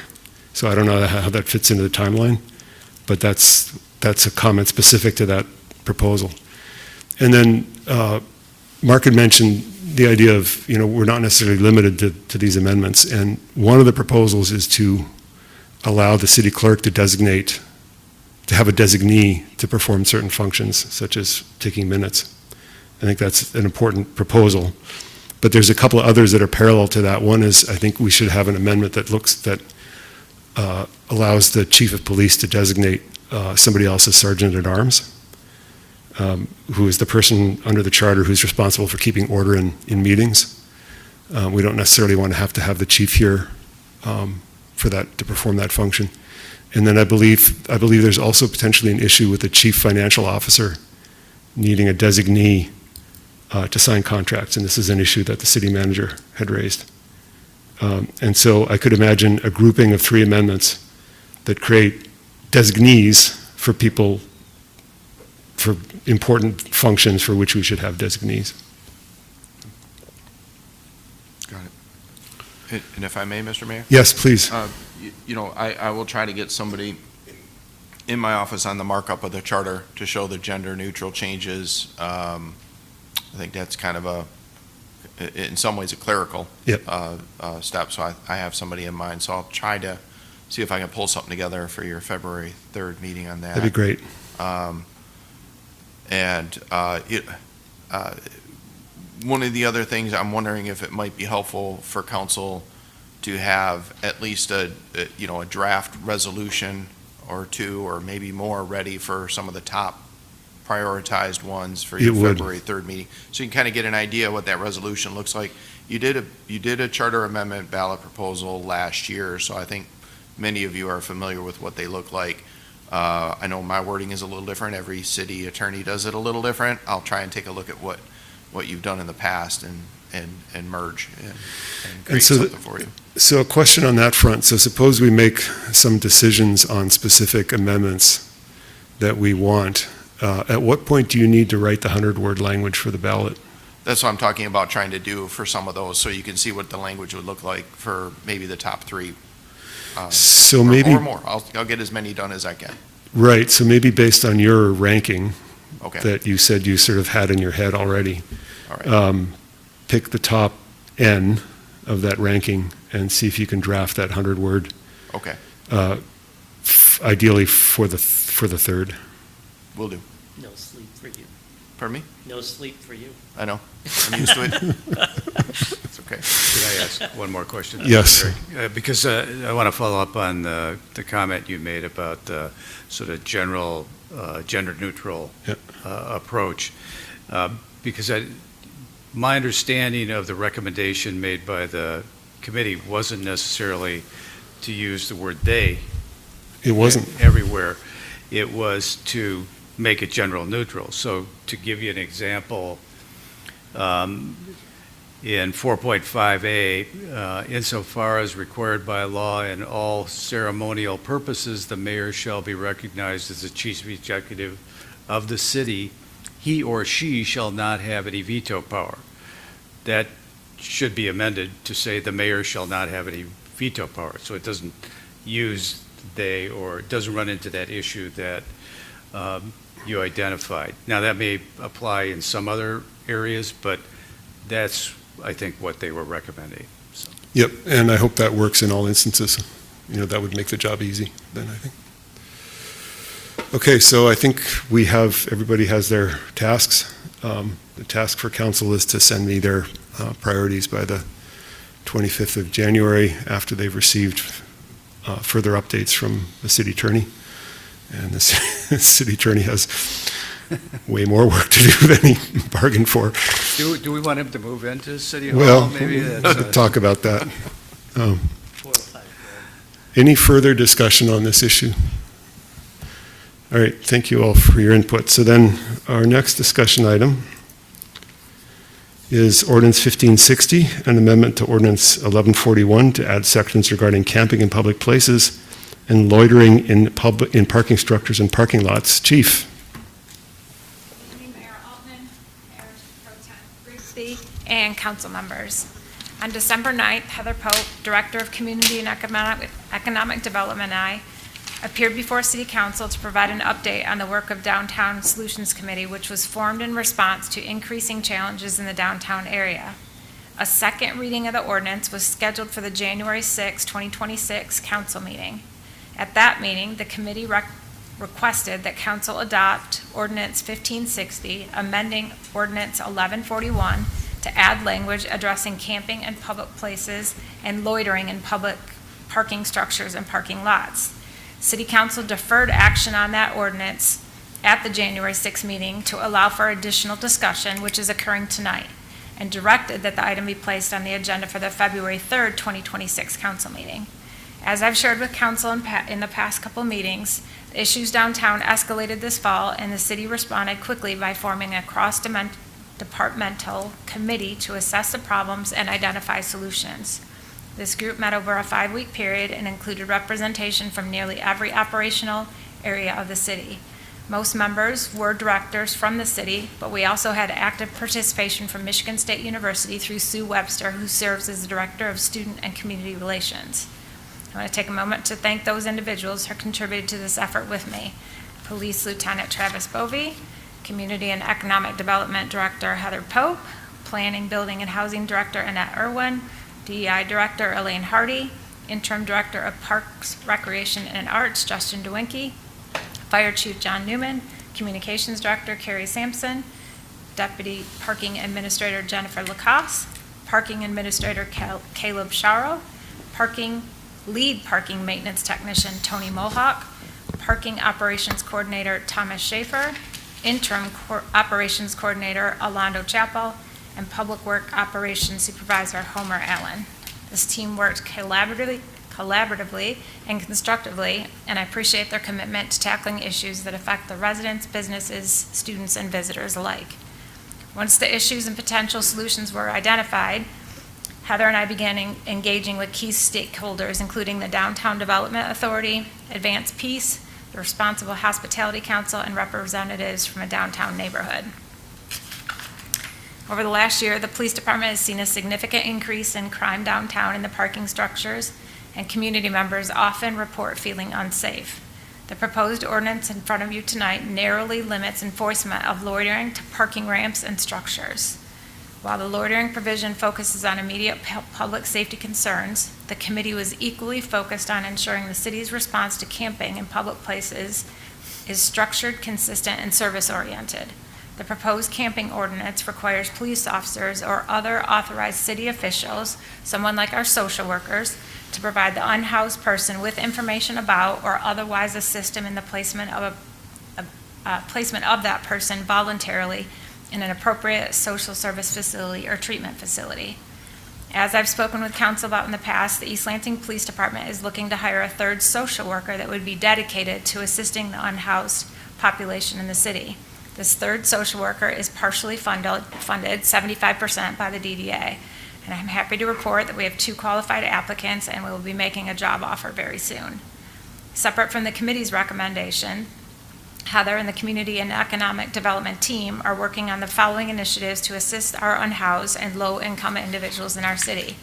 They partnered with the National Charette Institute staff and students and facilitated 2 workshops focused on conversations around the unhoused population. The November 5th workshop had 42 attendees, and the November 18th workshop had 49 attendees.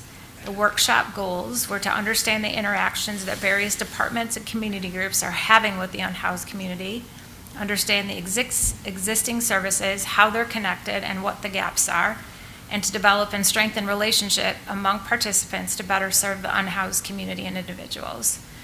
Attendees included East Lansing staff from Public Works, the Parking Department, Planning, Building and Housing, Community and Economic Development, DEI, 54B District Court, Parks and Rec, ELPD, City Council members, business owners and residents, the Continuum of Care Board of Directors and the organization that they represent, Child and Family Charities, Advent House, Housing Services of Mid-Michigan, Ingham County Health Department, area homeless shelter staff, and the City of Lansing.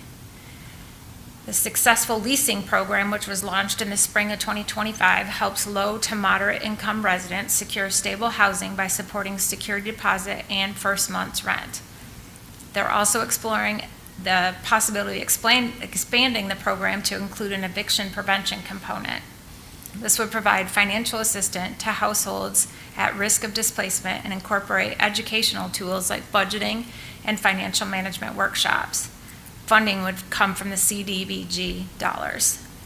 To enhance or to address panhandling in a way that's compassionate and effective, we are proposing an alternative giving model which has been successfully used in other cities around the country.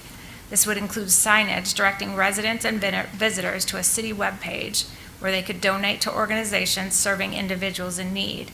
This will allow us to reduce panhandling while still supporting our vulnerable residents. Additional details are in closing. The proposed amendment to the camping and loitering ordinance reflects a thoughtful and coordinated response to the challenges currently impacting our downtown. It is the result of months of collaborative work, broad stakeholder engagement, and a shared understanding that no single department or solution can address these issues alone. This ordinance is intended to provide clarity and consistency in how the city manages the use of public spaces. It ensures that unhoused individuals are first offered information, resources, and voluntary connections to appropriate services. It aligns enforcement authority with expanded outreach, housing support, and social service coordination already underway. Downtown East Lansing is a shared environment for residents, students, businesses, and visitors.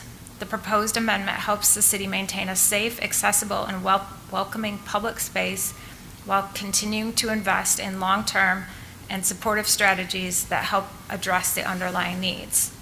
On behalf of the Downtown Solutions Committee, I'm hopeful that tonight's discussion will help move council toward adopting Ordinance 1560, which amends Ordinance 1141 by adding language addressing camping in public spaces and loitering in parking structures and parking lots. While council previously proposed placing this item on the February 3rd agenda, I will be out of town attending the Michigan Law Enforcement Accreditation Commission hearing related to our recent accreditation through the Michigan Association of Chiefs of Police.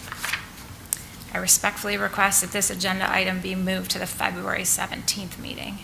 and I'll take any questions that you may have. Questions for the chief, for the city attorney? I don't know if I have questions, but maybe a comment and suggestion that, I watched the discussion from last week and noted Councilmember Meadows and Mayor Pro Tem Grigsby note on what I took from your comments were both there are ordinances currently in place, so this maybe does get to a question for our city attorney, whether we should amend those and or focus the current language so there's not the feeling of such a broad impact. That's what I took away from comments, which are broad strokes that I just articulated. So I don't know if either of you have recommendations for amending, or if this is something we should ask this, advice of our city attorney on recognizing those comments, if we should go back to the drawing board to amend current ordinances that are on the books to get to the outcome we're seeking, or if there's language that has been thought of to help focus the current draft. I can address that.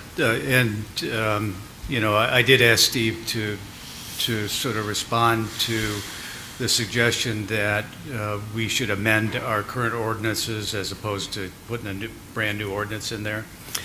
And he can speak for himself, but I think the reaction was that that is doable, and that our existing ordinances, like 2652, which I don't know if I mentioned the other night, but has a whole list of things that fit into the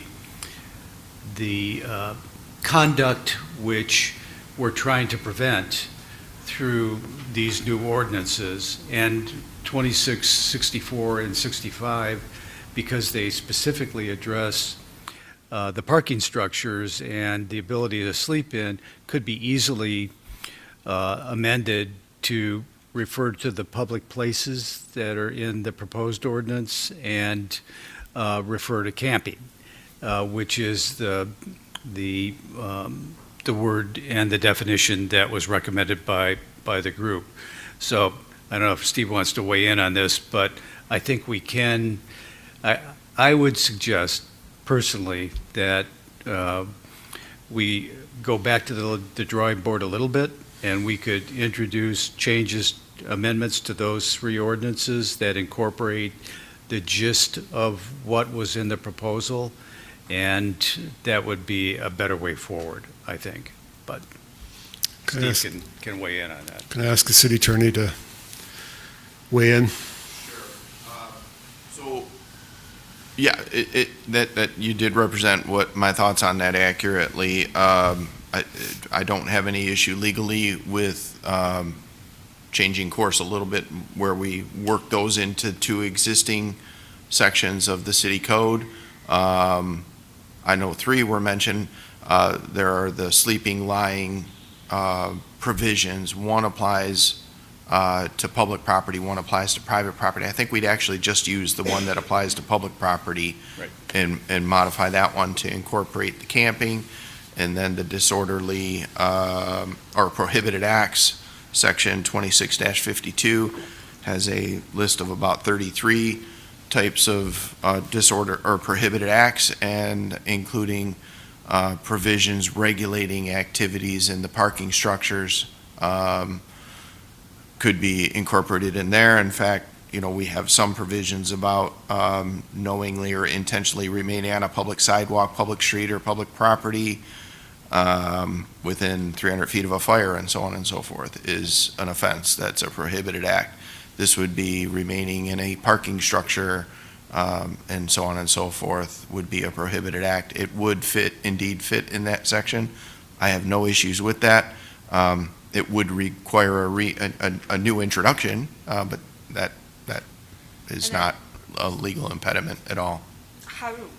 Mayor Pro Tem, how do you feel about that I mean, you don't have to say how you're going to vote because we don't know what it's going to look like, but just that general approach, if that captures your concern. Absolutely, absolutely.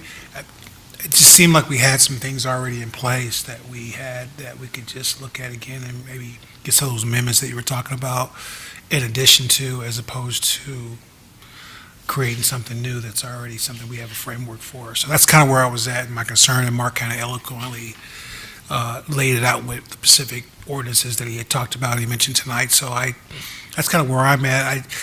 I was struggling with this just for a lot of reasons, but I think going back and doing it that way may be something that I'd be more comfortable with in regards to how we go forward.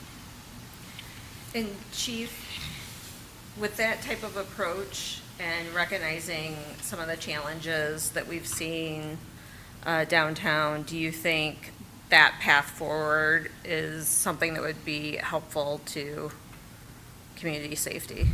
I'm okay with that change. Changing that approach. Yeah, and I definitely want to appreciate the public safety aspect and addressing the concerns of the community. I don't want to get that misunderstood, and I really want to empower the chief to be able to do what they do best out there and do that. I just want to really be sensitive to our process in getting there and making sure that the community concerns that we can mitigate in regards to those concerns as best we can. And so that's where I'm at with that. Mr. Whalen?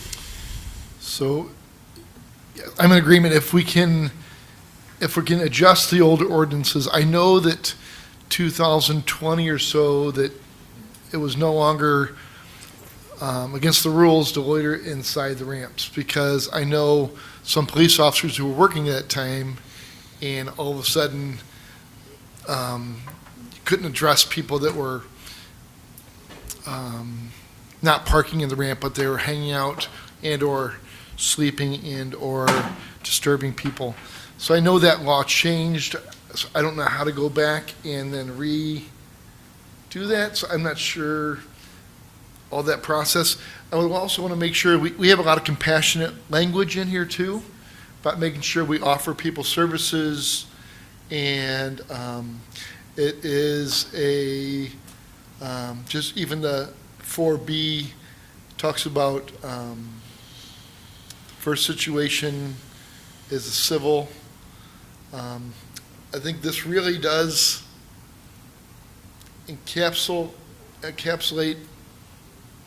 our desire to have a multi-pronged approach as compared to a hard line, whatever, because people are really offered services, they're offered a lot of things. So I'm comfortable the way it's written now, but I understand I don't want to duplicate law, but I'm confused by what changed in 2020. Maybe it was 21. Go ahead. Wasn't I think, and please correct me if I'm totally off, but wasn't it really about the definitions? Was the primary change in kind of what we were doing now, like as far as, for example, camping and defining what that is and what laying down in a parking spot? Am I off on that a little bit from what I understood, from what you were saying in our last discussion? Yeah, well, as far as prior ordinances, I'm afraid I don't have, the reasoning for prior changes, but, there was some change in the law regarding regulating camping in public places in particular. Change came from the United States Supreme Court, Grants Pass case that I mentioned, that, as long as you're handling the way that the ordinance is addressing matters, it is lawful. I know that there has been discussion about the impact on unhoused individuals of an ordinance like this. And you'll notice that the draft ordinance that you had, I know we're talking about putting, morphing it into another area, but it'll still have the camping reference. You'll notice that it only mentions unhoused individuals when an officer is encountering somebody who identifies themselves as unhoused. it's not saying that it is only enforced against unhoused individuals. This is a neutrally applicable regulation, and that's one of the key components to it and how it's been written. And I appreciate and think it's very important that council and the public are talking about its impact on unhoused individuals, but it has a much more neutral and much more broad application to everybody who might decide they want to camp in a public area for whatever reason. And that's part of, I don't know if it's definitions or purpose or intent of the ordinance, maybe all in one. But that's part of what it gets at that I think is important. And I don't at all mean to take away from the discussion on its impact on unhoused individuals, because that is there. I mean, that is in how it's addressed. And as mentioned, the ordinance has some language in it that helps the police officers, guides. You're essentially guiding the officers on what to do if a person they encounter who's in violation of this identifies themselves as unhoused. And that's in a situation where it's a first-time encounter, where under the ordinance, there is no civil infraction issued. It's a warning. It is working with the individual. That is the first encounter, and that's how the ordinance is drafted, to have that impact. If you pass this ordinance, that's what you would be directing the chief and the officers and how to handle the situation. And the same goes for if there are subsequent offenses that do eventually become a civil infraction, or perhaps later down the road a misdemeanor. That's how it is set up. Further questions? Mr. Whalen? And for the record, I just want to make sure that I talked last time about compassion and caring, and when you deal with people downtown and you know their first name, it changes everything, right? So these are people that are valuable, and these are people that are precious, and that's what I like about the different offerings that, and the different services the city can provide. So I think that's just on the record, I think that's the heart behind trying to make sure we're taking care of people and also protecting safety for everyone on the ramp. So I don't know I'm sorry, I wasn't on city council back then. So I don't know how to go about adjusting the old to the new.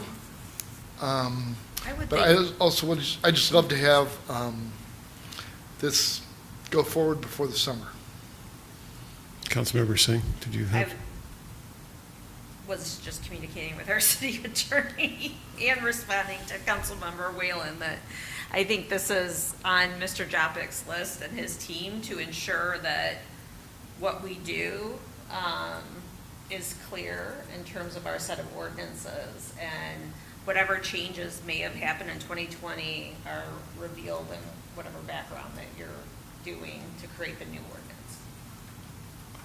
Oh, okay, I can, so I guess I'm being asked to do a little research and work with, to get the background of what the old ordinance, and I'm happy to do that. Well, I mean, I think the point's important, because us actually, whether it's this topic or any topic, we shouldn't go through this exercise where we already have things on the books, as Mr. Meadows went through. So I think we want to ensure that, as Mr. Whalen was referencing, that there wasn't an amendment that was created in the 2020, 2021 timeframe that we are not have a line of sight in creating this new ordinance.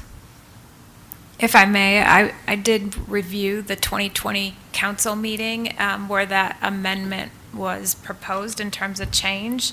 It was the disorderly conduct ordinance. The group of individuals that looked at the changes focused primarily on resisting and obstructing, as well as protest versus a riot. However, the loitering, the word loiter, was removed specifically from section 13, which read, knowingly attend, frequent, operate, or loiter in a place where prostitution, gambling, the illegal sale of intoxicating liquor, controlled substance, or any other illegal business or occupation is permitted or conducted. And in that sentence, the word loiter was removed that night. So it sounds like the changes made at that time are somewhat independent of the changes that we're talking about making now. That is correct. That's the way I understood that 2020 meeting. I watched it from beginning to end.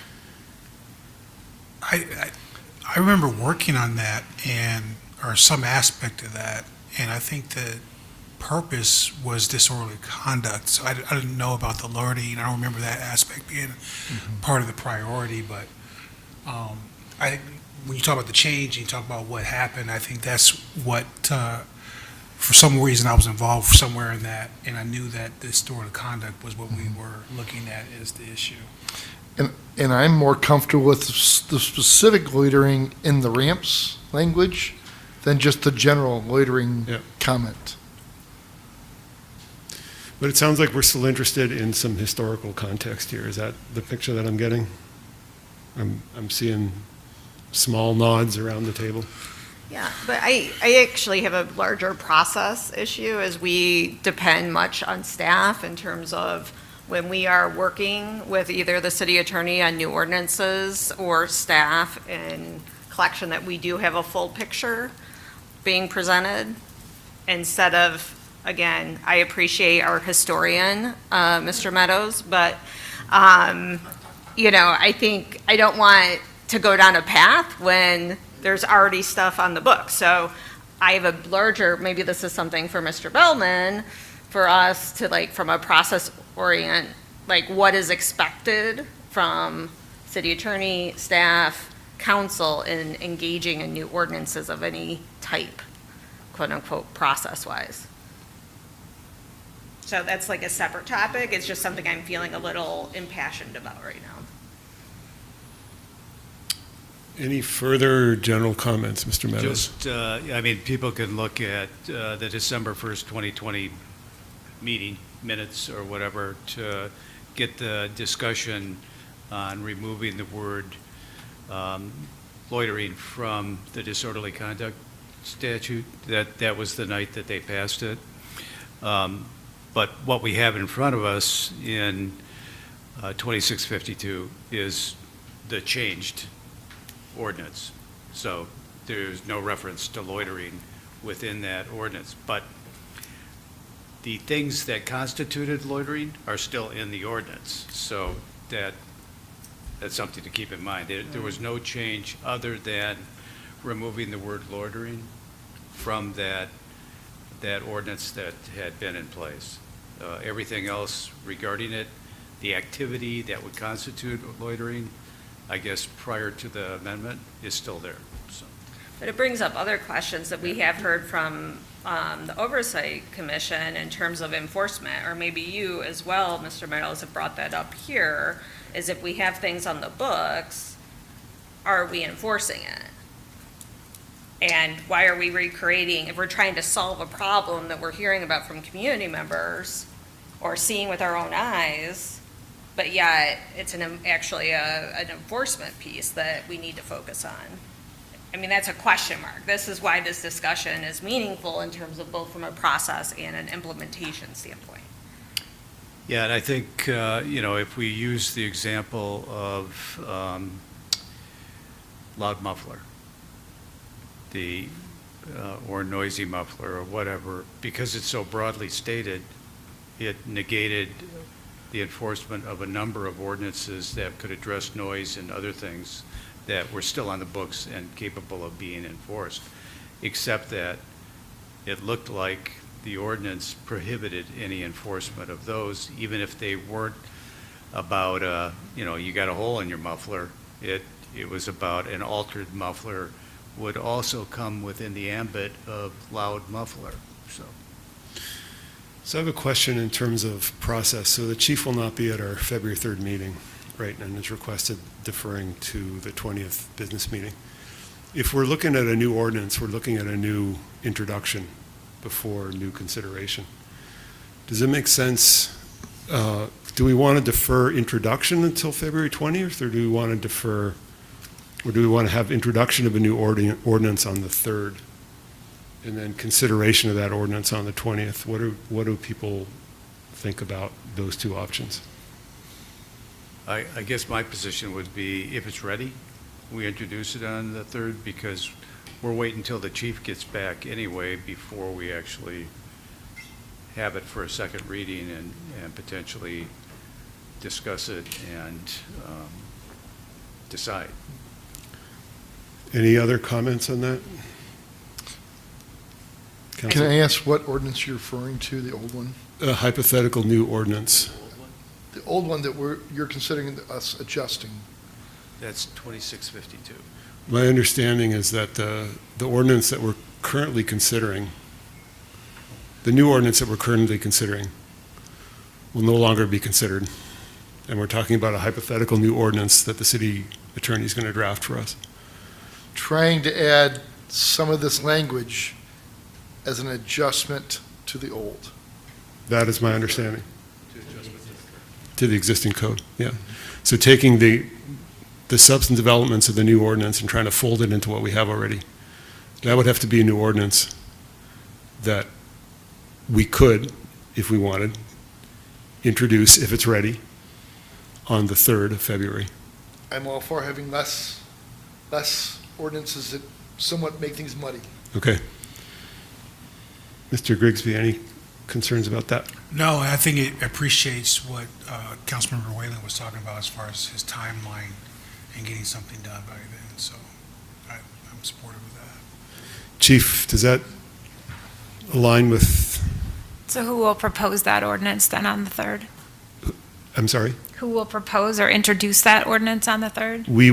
The plan would be for the council to introduce it on the 3rd. Thank you. Mr. Bellman?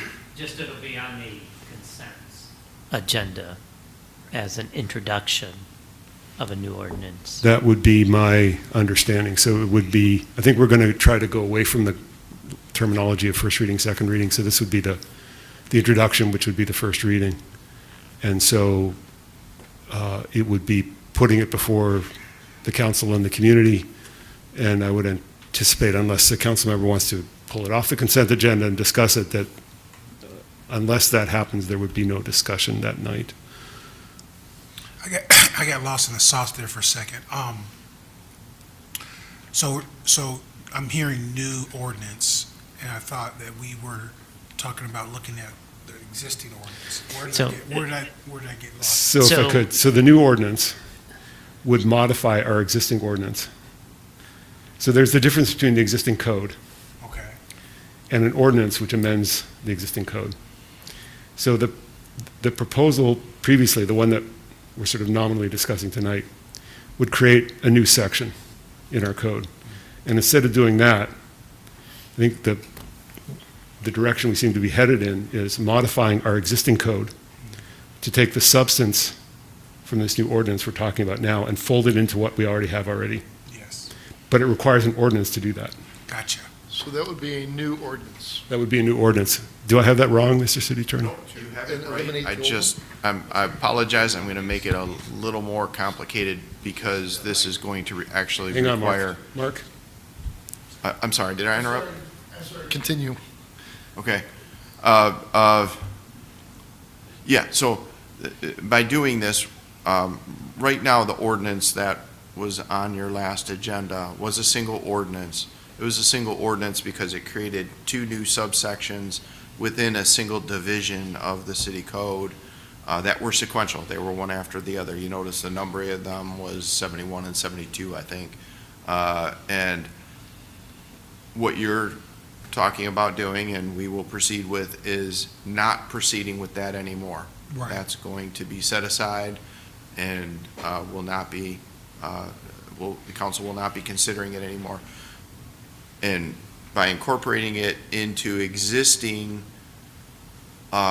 sections of the code, other sections that already exist, which is what the mayor just explained, it's going to be two different areas of the code and require us to do two ordinances. So you're actually going to receive two separate ordinances back.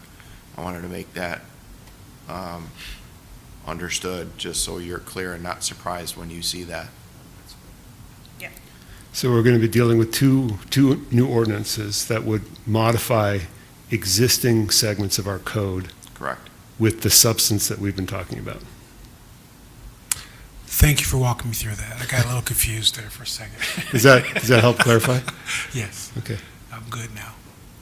Yeah, the terminology of what's an ordinance is a little hard to keep straight because it means different things under different circumstances, it seems. Okay, so it sounds like we got a direction that everybody's comfortable with. Yep. If not, please holler. Now's your chance. Okay. All right. Thank you. Thank you, Chief.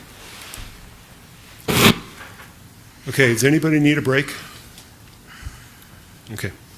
6.4, discussion of changes to Chapter 6, Ordinance 1549, and Chapter 7, Ordinance 1538 of our rental housing regulations. At long last, This is the big dizzy, right? this is the complicated one, Yeah. as opposed to all the others. Yeah. 33, if I remember correctly from last time I read it.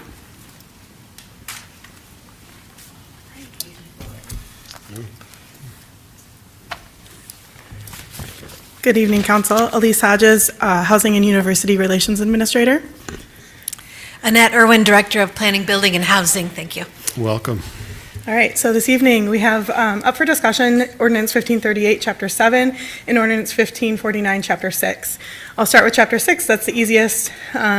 This chapter was first introduced for first reading in April of 2025. The only changes made to this chapter were removing the rental regulations, so no additional changes have been made. So you'll see a lot of redlining there, it's just removing it. To provide a little bit more in-depth about Chapter 7, Chapter 7 is a brand new chapter, and this was developed as a way to pull the rental regulations so they have their own individualized chapter. The rental regulations that we currently have in place were developed in the late 90s, early 2000s. Only minor changes have been made throughout the past 25 years. There are significant changes on the redline version that you see. Many of the changes are designed to make the regulations more easily digestible to the public and to also align with more of what we're doing in practice in our office. Some of the changes were also required after the passing of Proposal 1. The work on these chapters began in the summer of 2024. Over the past 18 months, city staff have worked with the Housing Commission, City Council, a working group, and landlords to review many drafts of the chapter. The new chapter has been presented and discussed at 11 public meetings. An important note about the Housing Commission, and I'm particularly passionate about this group, they reviewed the draft several times, and it's a very diverse group. The commission has a property manager, maintenance manager, rental license holder, a real estate agent, MSU graduate and undergraduate students, long-term residents, homeowners, and renters. They took great care to review the drafts that City Council referred to them and had valuable discussions on the proposed changes. I'm grateful for their thoughtful input and how seriously they took their role as commissioners to provide feedback. There was an additional working group that consisted of the city attorney, city manager, city council member Meadows, Director Irwin, and myself. This working group met over the course of a year to take the recommendations from Housing Commission and incorporate them into drafts that were then presented to City Council in January and in May of 2025. With the hiring of a new city attorney Jopik, in July, we also allowed him time to review the chapter and provide even more changes. So going from there, we created a brand new city website, a page on the city website to directly link the PDFs, the most recent versions that we had, really directed for the landlords, and we sent that to a landlord group that had contacted us. On January 6, 2026, last week, we met with a group of landlords to review their concerns about the changes and answer questions. We had a follow-up meeting with one of the landlords to continue to go through some of their concerns, and the meeting resulted in a handful of minor edits and about 5 more broad questions and changes that are still up for suggestion and discussion. In order to not confuse you all, because we've had now many drafts of this, what we ended up doing is I took the December 9th draft, I took the clean version of that draft, so assuming we had accepted all the changes, and I have created a new redline version that is really just the landlord suggestions, some of Mayor Altman's suggestions, and a few remaining staff suggestions. So that is the printed version that I provided for you this evening. It is also in the agenda packet. It wasn't uploaded until about 5:30 this evening, but it is there, and we will also be putting it on that landing page for the landlords and sending that directly to the landlords so they can see the changes we made since having those meetings with them last week. So that's where we are now, and that's what you have in front of you. I hope that wasn't overly complicated and confusing. So we are open for questions and comments. Questions for staff? Mr. Meadows? Just one question. Have we received any response from the landlords about your red line version? So they haven't, we literally finished this red line version at 5:30 this evening. The city attorney did speak directly with their attorney last week to talk through. They had a 10-page memo that they did send to us, and a lot of that was just talking through things and didn't require changes. The few changes that did remain are in this red line version. They haven't seen it yet, but we will be sending it out, and I think most of what they will see will align with what we discussed when we met with them. Mr. Whalen? Hence, no one came to speak tonight. So Yeah. then, when is this final going to be done? And then when would we, it's not a second reading, it's now called a, We're now consideration. for consideration. When would that come for consideration? Would there be enough time when we have the final, and then we're going to have it for consideration? What will be the timing of that, proposed timing of that? Sure. So based on some attorney travel plans and meetings, we would propose that the consideration be probably the second meeting in February to allow, if you wanted this to come back potentially for another discussion, meeting in February before that, to allow the landlords time, allow you all time to digest all of this. It's up to you, of course, but that would kind of be our suggestion as staff is to allow a little bit more time before it comes for a vote and hopefully allow that vote to be more easy to get through. I think procedurally, I think we deferred consideration until the second business meeting in January. So I think this has to show up on our agenda. But what we can do is defer it, right, to the second meeting in February. That would be the, yeah, Mr. Yes, City Attorney. As I think you might know, I won't be at the January 20th meeting. Right. So that would be another reason perhaps, and I think city manager won't be there either, so. So we could put deferral of this on the consent agenda, right, to the second meeting in February? Okay, that's great. Okay. Can I ask a question? Can we do that on the consent agenda, or do we have to have that on the business agenda? No, I think you can take care of that on the consent agenda if it's placed on the agenda as a deferral item or postponement. Other questions for staff or the city attorney on this issue? Mine is not a question, it's more just, I appreciate your getting it out there to the public so that there's no surprises. And I have heard from several saying they appreciated your openness. I had someone say it was the best government meeting he's ever been to. And he gave Mr. Bellman the credit for that. So I just really appreciate I think there was a perception it was going fast, and really it's been a very slow process, but I really appreciate the patience to make sure we get this right, and we also have the community buy-in. So, Mr. Meadows. I'll echo that. Thanks for all the hard work that you've done on this, but also, I did have a chance to read through this. Just the way that you formatted it with the explanation as to the changes, everything, terrific.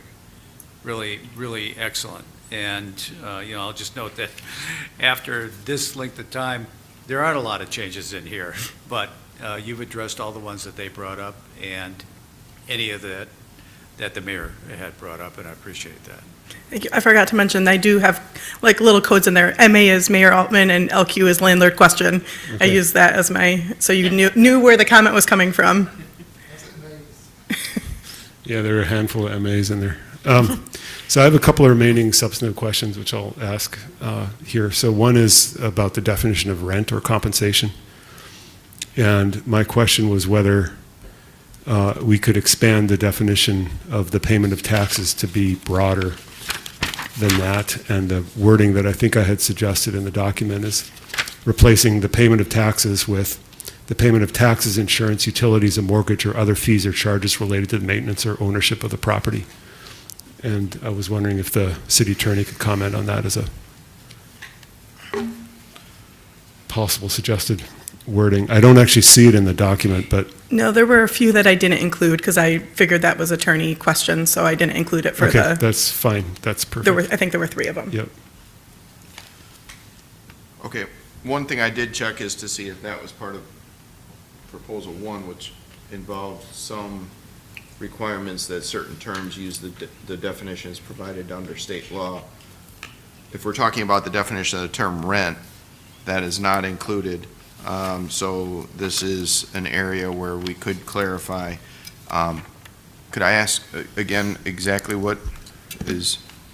Yep, my potential amendment, which I can't make tonight, obviously, but which I might want to make when we consider this, is in the definition of rent to substitute, to replace the clause, the payment of taxes, with a new clause that says the payment of taxes, insurance, utilities, a mortgage, or other fees or charges related to maintenance or ownership of the property.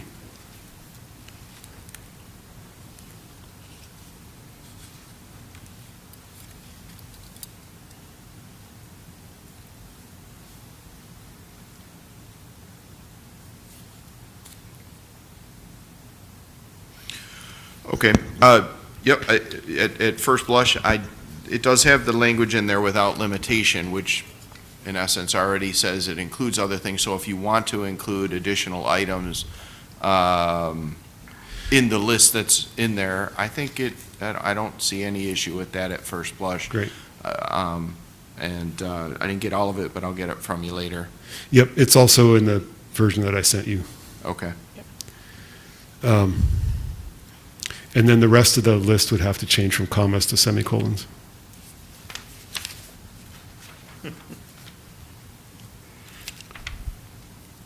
Okay. And then on page 18,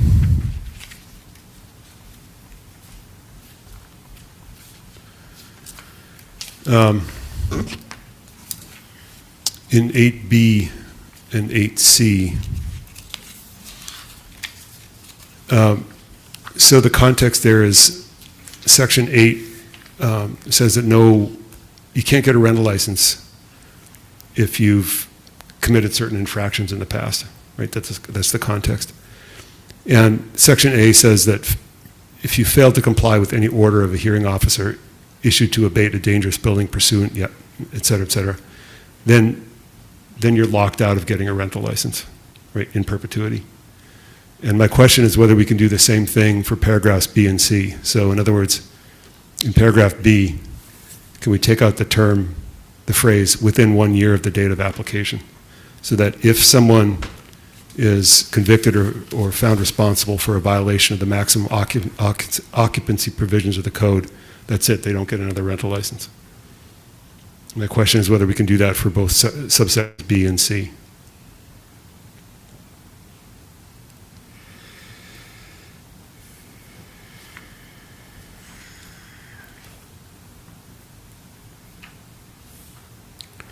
And I don't mean to grind the proceedings to a halt tonight. How about if I look at that in? That'd be great. Okay, sure. Thank you. Yep.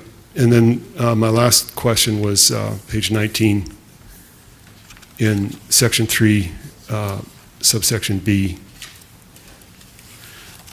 paragraph 4, Roman 4. It says requiring a contact person to be designated and available to respond to complaints of code violations by tenants within 24 hours.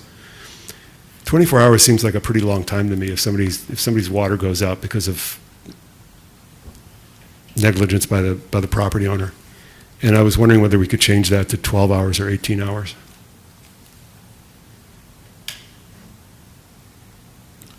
For something like that, I think perhaps staff might have some input on the reality of if that will work. I mean, I think in practice, we don't hear about those until it's been well past 24 hours, and then we get involved. I don't think it's unreasonable to ask that be earlier than 24 hours, certainly, especially if there's no water or power. Right. And the idea here is to communicate to the property owners that they are responsible for having somebody on call within a period that is shorter than 24 hours. And that doesn't seem unreasonable to me, but I just don't know the parameters.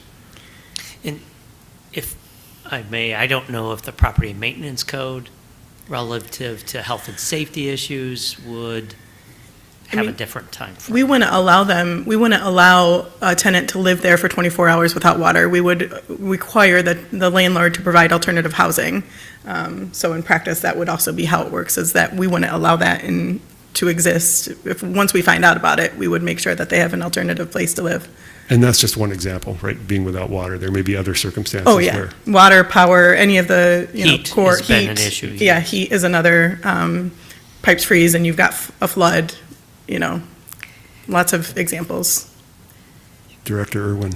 I think I can provide a little bit of history about this. Keep in mind, these are suggestions of additional conditions Yep. that the commission could recommend that council therefore could put on a rental license.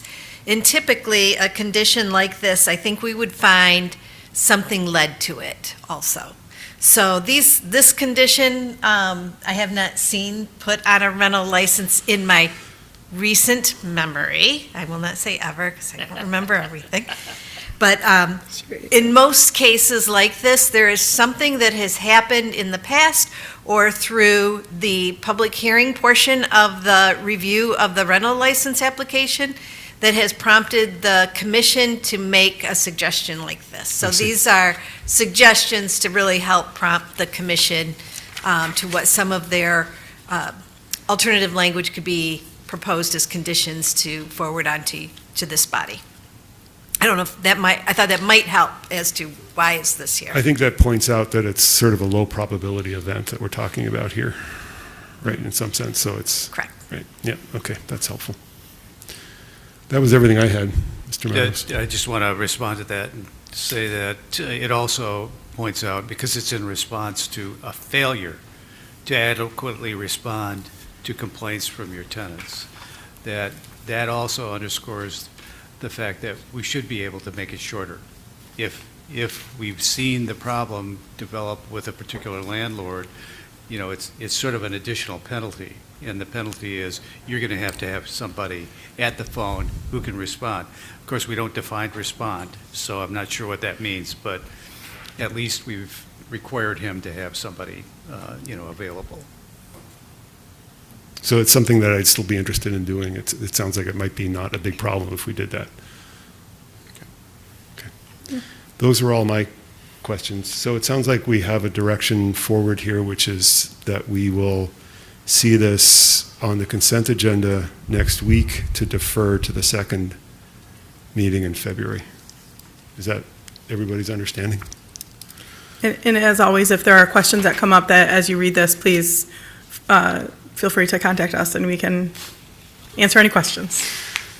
So it's looking great. It was a great read, I went through it and it's like reading a novel. So it's gotten a whole lot clearer and better.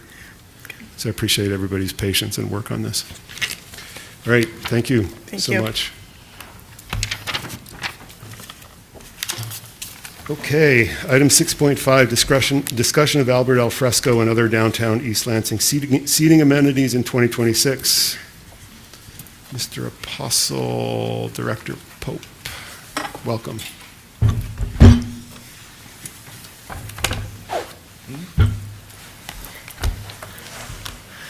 Good evening, Council. Tonight, we are seeking feedback and direction from Council on 3 options that we've developed for Albert EL Fresco, as well as other downtown seating and events in 2026. My name is Matt Apostle. I am a Community and Economic Development Specialist here with the City of East Lansing. Nick, if you'd like to introduce yourself as well. Hello, I am Nicholas Prefontaine. I'm a new hire here at the City of East Lansing for Community and Economic Development. I'm also a specialist. Welcome. Good evening, Council. Heather Pope, Director of Community and Economic Development. Before we jump into those 3 options, I'd like to give some background of the history of how Albert EL Fresco started and where we're at.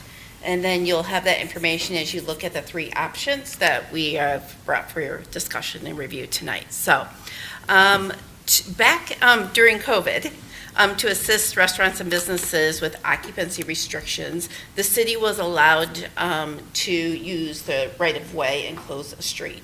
So back on June 9th, 2020, City Council approved Ordinance 1486, which provided authorization to convert 3 areas in the downtown for open area dining areas. So we use those spaces almost like a food court. You could go into a business, purchase food, drinks, come out and sit within that designated area. It was very popular. People appreciated it. They felt safe in the space. So based on that feedback we received, and it was very popular, in 2021, between the period of when 20 and the spring of 2021, staff worked on creating what is now known as Albert EL Fresco.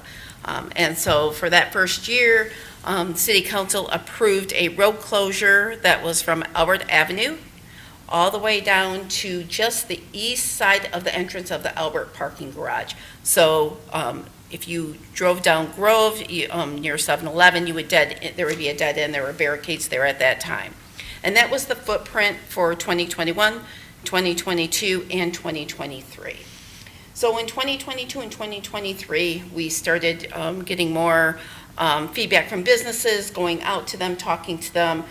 We had started hearing some of the some dialogue around difficulties with vendors being able to access the businesses for deliveries. We heard some concerns with all of some of the property managers for move in and move out during those periods because we would have that street closed and you have a number of different apartments and some of our new commercial and residential buildings that were impacted by that. So in 2024, staff prepared a couple different options for changing the footprint. And so in 2024 and 2025, City Council approved the road closure, which again consisted of starting at MAC, at Albert and MAC, heading to the east. And then the road closure stopped just east of the crosswalk at Grove Street. What we did then is we used Ann Street Plaza and incorporated the plaza and the stage as part of Albert EL Fresco. So in the past, the concerts and some of the other things had taken place actually in the intersection of Grove and Albert where it was closed. Instead, we placed those, and it made sense to have concerts and bands and that be on Ann Street Plaza. That's a gathering place for the community. So we've done that for the past 2 years. We did a few tweaks, like for Thursday nights of doing an additional closure at the alley so that vehicles can't come through. And we've, in some of our events, just in general, we have to do an expanded closure. But that's where we've ended up with the road closure at this point in Albert EL Fresco. So last year, when we came to council, it was March 18th, City Council did approve the road closure as is, but they asked us to come back with some different layouts and ideas for programming. And one of the things we were asked to look at is incorporating Valley Court Park, and then also looking at expanding, if possible, the timeline. So right now, the road closes and Albert EL Fresco opens the week after graduation because there's a lot of traffic in the downtown and it's difficult for the impact of the people here for the graduations. And then we open the road around mid-August, by August 15th, because that's when move in and move out starts.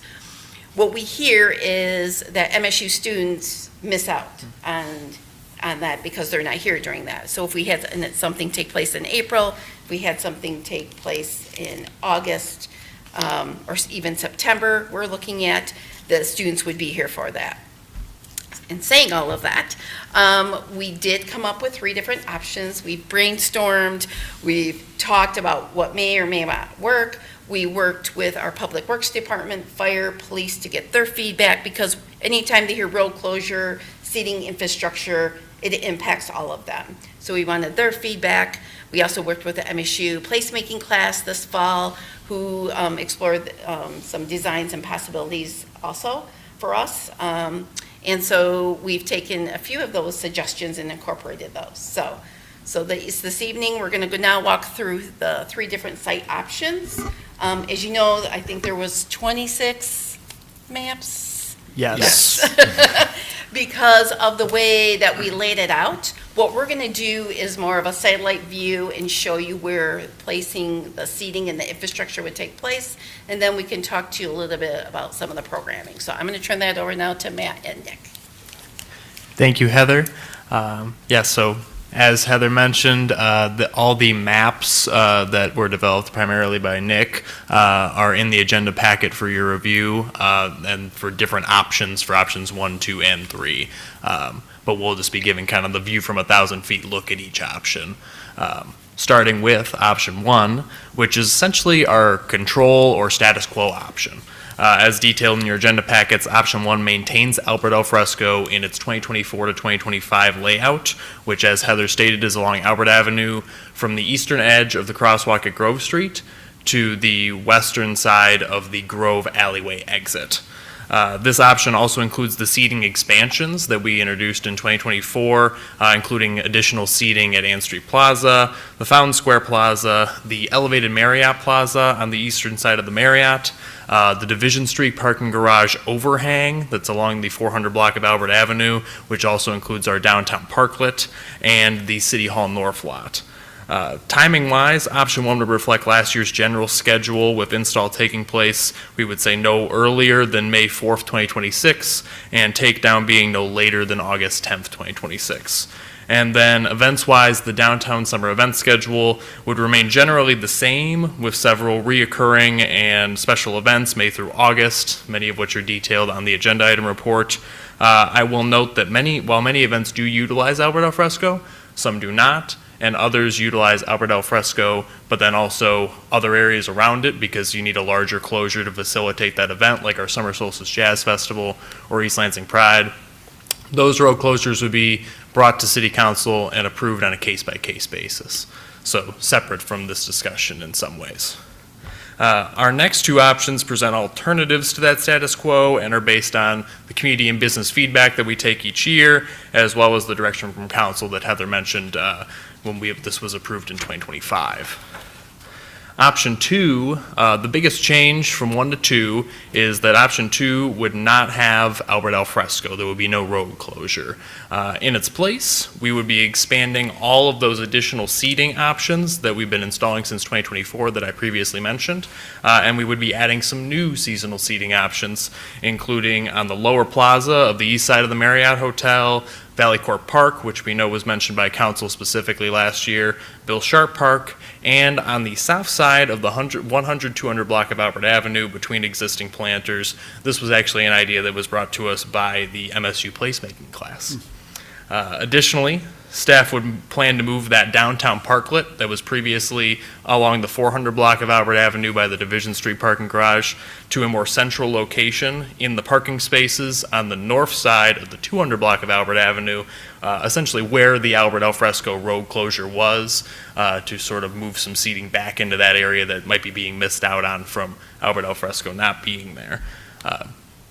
Given that there is no road closure for Albert EL Fresco, staff will be proposing that the timing for these additional seating areas be expanded from ending no later than August 10th to ending no later than September 18th, 2026 on a pilot basis to tentatively give sort of a taste into the MSU academic year of what these additional seating areas are like. And then events-wise, staff would intend to maintain our full summer event schedule.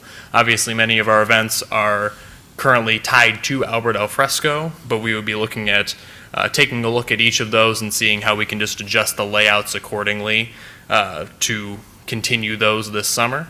Additionally, we'd be planning on piloting at least one event in April, as well as one event in September to sort of expand out that event calendar into the MSU academic year to, again, provide more opportunities for MSU students to engage downtown.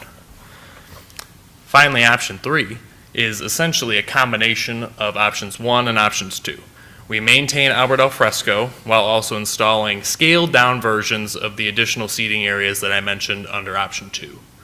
Timing wise, option 3 would have Albert EL Fresco ending at the same time as option 1, so August 10th. But then, like option 2, we would expand the time period for those additional seating areas to no later than September 18th. And then option 3 maintains our summer events But like option 2, we'd also be adding those additional pilot events in April and September. Like I said, Nick did a wonderful job working on several maps for us that are attached to your agenda item packet. Otherwise, thank you, and we're happy to answer any questions you may have. Questions for staff? Mr. Whalen? I do. First of all, thank you so much for preparing all of this. So I love the history. I love, it really revolutionized the summer after COVID because it gave us a place to hang out, and that was fabulous. I'm not sure that it's continued with all the benefits that it had back then. I think there's been some costs since then. I do love the fact that it provides a place for families. And your option 2 offers options for students, which I think is great, but we wouldn't want to necessarily have those streets shut down during Welcome Week and everything. So one question is the costs. So right now, you really make all the really nice flower baskets and all the stuff in the middle of the road. It's really only about 50 feet or maybe 75 feet of road, right, that you shut down? From Grove Street to the alley. I believe it's a little longer than that, but it's yes. from Grove, so we shut down from Grove Street to MAC. Well, just there's just a pull little back. lane. Yes. There's a little Yes. lane there from there. That's why I said Right. there's like a barrier there, and Yeah. there's also a barrier here. So how much, so if we don't put all the planters and stuff in the middle of the road and we do go with option 2, I'm wondering the cost of a DPW moving all the concrete, because I kind of like the idea of having 4 times in the summer where we have a 4-day weekend, where it's a really special time that everybody bring your families downtown, and it's really a special time as compared to having it the entire time. That's my question, I guess, in the cost of that. Is that going to cost us a lot more to, let's say it's around these different festivals. The festival's Friday, Saturday, so we shut it down on Wednesday night or something and then reopen it on Sunday night. Would that be substantially more cost? Or would that be less cost because it's less work for keeping it open the whole time and keeping the flowers? Because I know people throw the flowers away all summer. So, a couple things. So, first question with regards to Sorry, there's a lot of questions. No, that's okay. So with regards to the cost, for Albert EL Fresco, the cost for DPW is through the municipal services agreement that the DDA has with DPW. So those costs are included as part of that, the setup and moving those blocks and those types of things, and working with us on that. For specific events, and I can't say this, and maybe the city manager can answer this, for like Jazz Festival and the Art Festival, I'm not sure if they pay out of their own budget, DPW to do that, if there's some type of arrangement, I don't know.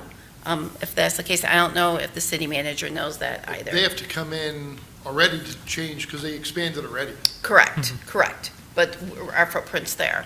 So with regards to the cost of moving the concrete blocks, so we are getting ready to issue a bid because we are going to move forward with the purchase of the modular barricades as part of that study that we completed a little over a year ago. And so those are much easier to move in and move out,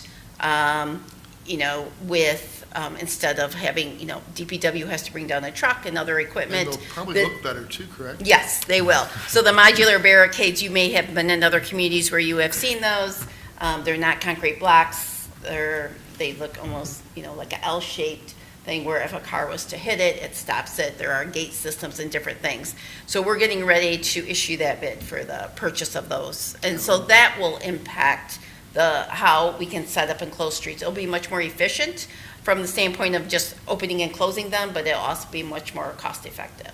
So, did I answer all your questions? Yeah, I love those options. Okay.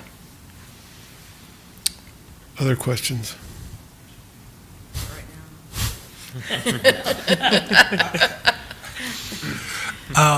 So with the student option that we're trying to get involved there, I think at one point in time, we did have it where it went for a length of time where the students were able to get involved and it caused maybe some challenges or issues for a public safety standpoint with a little bit of behaviors down there, if you will? If I'm remembering correctly, correct me if I'm wrong, but have you talked to the Public Safety Department about these timelines that you want to extend to, and they give you any feedback about how to go about that? So we already have an agreement with ELPD, and so the DDA and actually the Downtown Management Board also pay for the police overtime during Albert EL Fresco on those weekends, and we already have that agreement. So if we were to shift like the times, like if it's not as often, or if we would just have to look at that and see if we need to increase those. But the DDA contributes $15,000 a year to the police department for Albert EL Fresco specifically, and DMB Contributes $5,000. Yes, so a total of $20,000. So Oh. we're covering those costs. So what we would do is, based on this plan, we would go back and say, okay, does that make sense, for what we're asking the police department to do now? Okay. And then my other question was, did you talk with the residents that live down there as far as about the noise that the event that we do down there?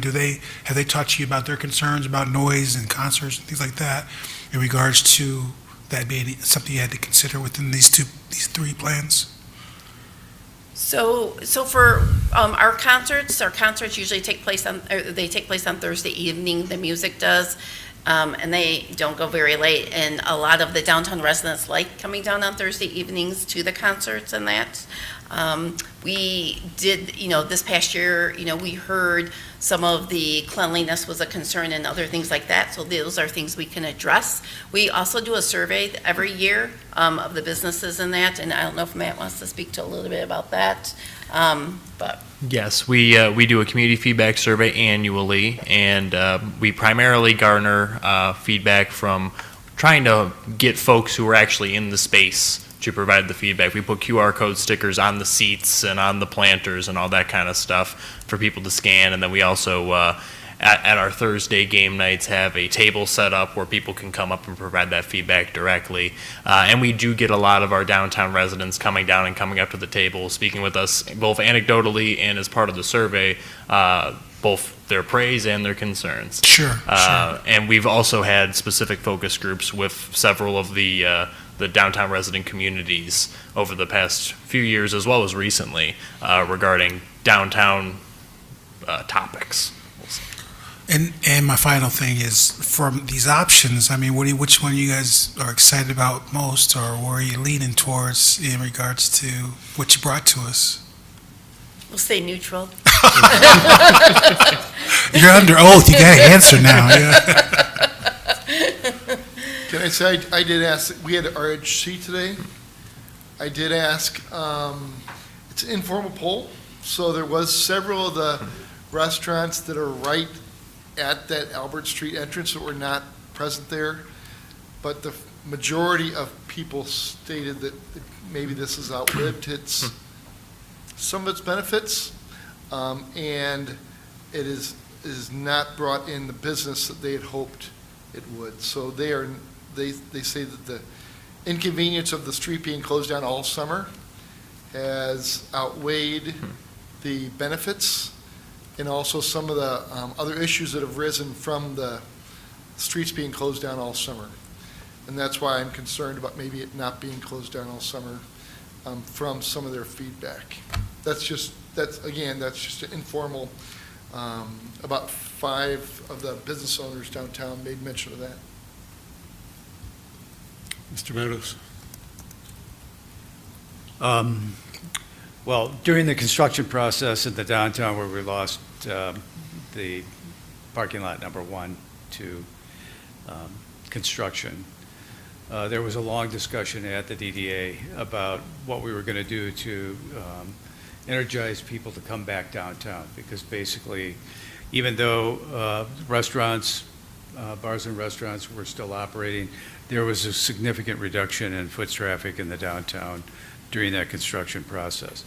The discussion at that time was sort of along the lines of proposal number 4, which is what Councilmember Whalen was talking about, which was to begin in May to shut down the Albert Street on the weekends. and then open it up, let everybody bring their tables out on the sidewalk, use it at that point in time.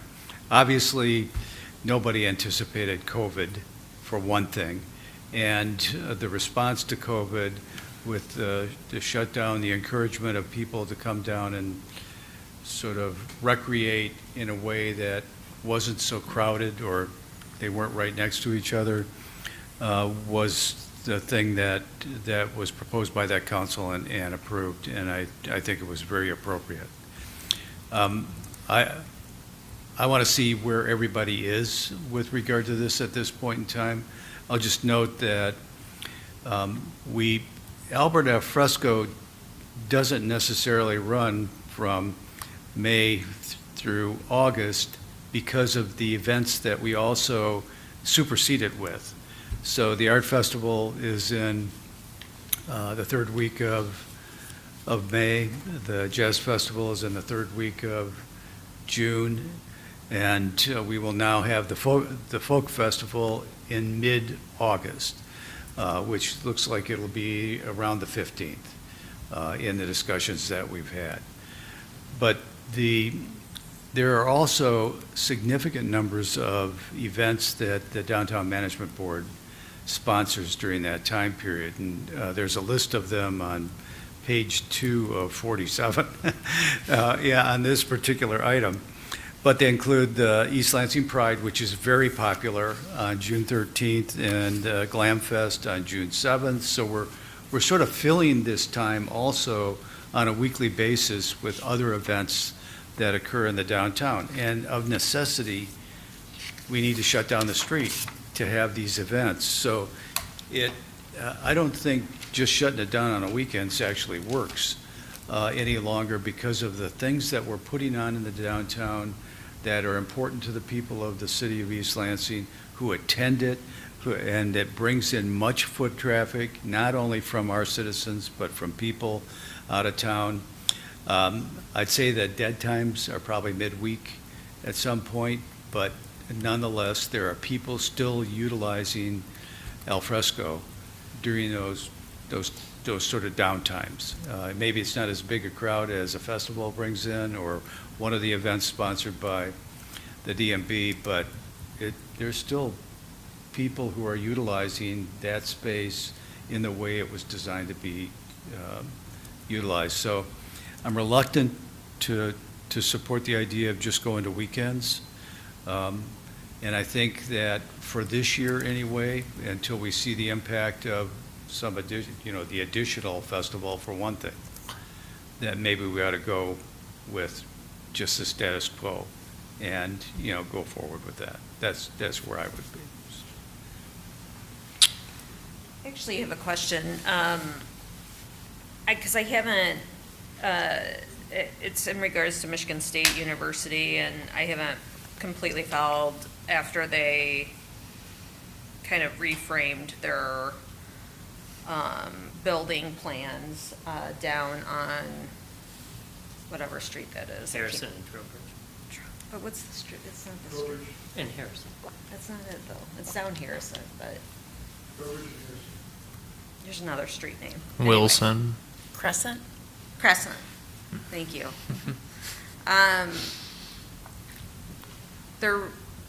They have a new call for proposals, right, about the stadium and what's going to happen in Central Campus.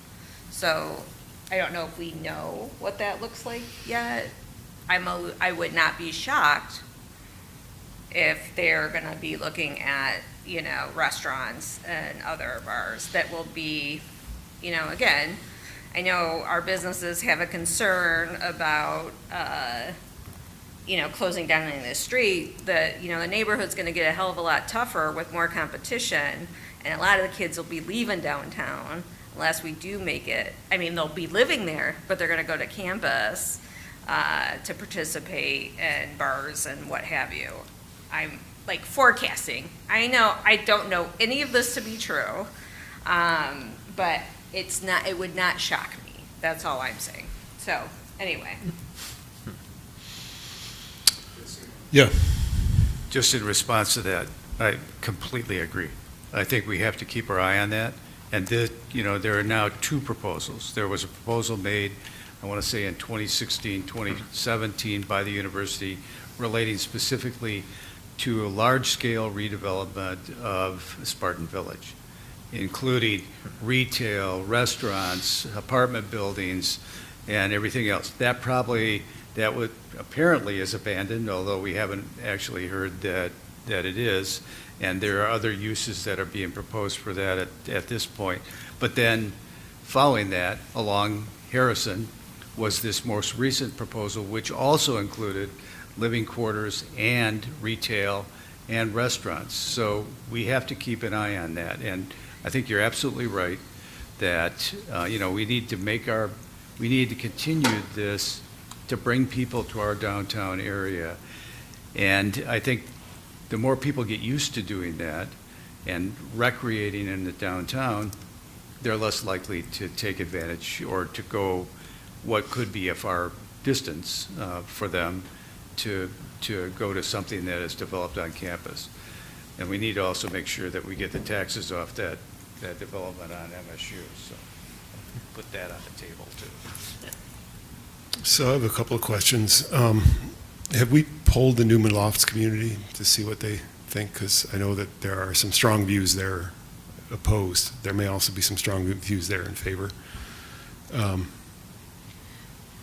So they would have been, we can go and speak with them directly. They're one of the actual residential units in the downtown that we see a lot of them come to the events, like on Thursday nights and different things. We definitely can, though, poll them directly. They would have filled out the poll to get your free giveaway, like your T-shirt. We make you fill out a survey, that type of thing. But we can definitely speak to them. Yes, and we have in years past as well. And we also heard from Newman Lofts as a business interest in our business feedback survey as well. So the reason I asked the context for this is that, as you know, I was a big proponent of the original footprint the last couple of years because based on the feedback that I heard from the community, people really liked that, and that's sort of what I was being led by. But then with sort of my education this past fall about the issues we've been having downtown, which we've been talking about a lot, my view has shifted at this point, and I think we need to address the possibility that whatever we do down there is making things either easier or worse in terms of creating underlying conditions that contribute to problems or making it more difficult for police to enforce. And so a central question for me at this point is what do police think is the best option? And the question about Newman Lofts is related to that in the sense that I think there's a perception there that El Fresco contributes to some of the problems. And I don't know that it does or that it doesn't, but I think there's a perception along those lines. So that would be the main determining factor for me in terms of the three options, or another variant of that is how does this interact with the downtown solutions plan? Because that is, for me, a pretty high priority question at this point. And if it's easier to, if for some reason it helps to not close that road, then that would be an important factor for me. We've also talked about the amount of people that almost get run over walking across the street downtown, which would, in some part, make an argument that keeping it completely shut year-round. I mean, I don't know. I'm not a law enforcement person, but we've discussed that, and I've seen it, too, with my own eyes. Yeah, I think so. I think it's a pretty complicated set of dynamics, and so having the public safety professionals weigh in, I think would be something that I'd like to consider. Okay. So to follow up to your comment about the downtown solutions, the committee is continuing to work. We've gone through the process of getting approvals from City Council and the DDA. We're meeting again next week as a group to see what our next steps are. Great. So that's something that I can bring up at that meeting. I just want to highlight, though, we have highlighted what is already on the books, that we've heard complaints from citizens that live downtown, that are not, that unfortunately we have not been enforcing, that would alleviate some of the burdens that we've heard from residents in Newman Lofts. And also with the new ordinance that we've discussed earlier, 2 ordinances. Oh, sorry, he didn't even smile. That, you know, you can't evaluate that in isolation, you know, even though we haven't voted to adopt those. So, Yep. anyway, I just want to make those points that there's a number of things, this one's for you, but there's a number of things that I think need to be tightened to ensure we're creating the community we'd like to see downtown. Correct. I think if I can speak, I think the concern, the ordinance does not address someone that is not committing a crime that's sitting down there all day long, if they want to be there, correct? So as long as they're not committing a crime, that ordinance or the adjustment of the ordinance doesn't address that. And we haven't heard complaints about people sitting down there. Right. So, yeah. Other I'm sure- harassing behavior Yes, or defecating in public or, you know, those other pieces we have And- heard complaints about. And I appreciate the cleanliness of coming down and cleaning more often. Where I would have my grandsons, all of a sudden I saw them both in a hammock. And I had great concerns about that, and Yeah. I changed that situation. So, okay, I have nothing else to say. I was also going to say that the Mayor Pro Tem asked the question that I wanted to address too, which is, what's your recommendation? And, I mean, we got more time to think about this. Right, and I so think- I don't want to put you on the spot. No, but- and I think this is helpful for us. So this was what we wanted. We wanted some feedback tonight. I don't think we as a staff have come up with what is the best. There's no perfect site plan. But what we can do is take this information back, have conversations at our Downtown Solutions Committee, and also talk to ELPD about what they feel would work best. You know, what we don't want to do is create work or headaches for others. And so we want to make sure that when we roll this out, if there are changes, that we've thought of everything and gotten everybody's feedback. So this has been very helpful tonight. We'll continue the conversation with the Downtown Solutions Committee. Please, and if you think of anything else, please just email. You can email any one of us, and we'll look into your So one of the question. comments that you made at the discussion last year was that the smaller footprint, condensing all the amenities in a smaller area made it easier for you guys to track them. And it sounds like some of these proposals would spread them out further. And so one question that I had was, does that impose a cost? The issue of cost came up earlier. If you've got them in Valley Court, now you're suddenly, you know, making longer trips to maintain and look after stuff. So that's, It would certainly, I see options 2 and 3 in that way being kind of ambitious. But we would be kind of doing it as a pilot and just seeing how things function, because we not only heard from council last year, but we hear from businesses every year, oh, well, why can't I have a planter box in my block? You know, and this is trying to address that. I like the idea of treating it as a pilot. I think that's smart. Mayor Pro Tem. No, we still got a lot of discussion. I'm leaning towards option 1, status quo, just because of the additional event that we're going to have down there and just some of the adjustments that you're planning on making already and just kind of seeing how that goes. I mean, at least initially, I mean, I'm not as far as where Council Member Whalen is kind of doing some of those different things, but well, that's where I'm at right now without you guys' recommendation. Anything further on this issue? All right. Thank you. Thank you. everybody. Thank you. Okay, item 6.6, discussion of request for proposals for city attorney services for labor and employment law. Mr. Bellman. Yes, this all stemmed from around September when City Council transitioned from Keller-Toma to Ogletree Deacons because Gary Sashatal, our primary labor and employment attorney, left Keller-Toma and went to the new firm, it was requested that we go out for bids and seek proposals from other employment and labor attorneys, and I indicated that it would be in January. I would have a draft RFP for you. I used the same format we used for the city attorney and the labor and employment attorney. I did have the city attorney look it over, made some adjustments, and so the document you have in front of you, if you want it to be released tonight, would be to provide me that direction. I've provided some timelines in that document so that we could bring back proposals to you for your consideration at a future meeting. Questions for the city manager?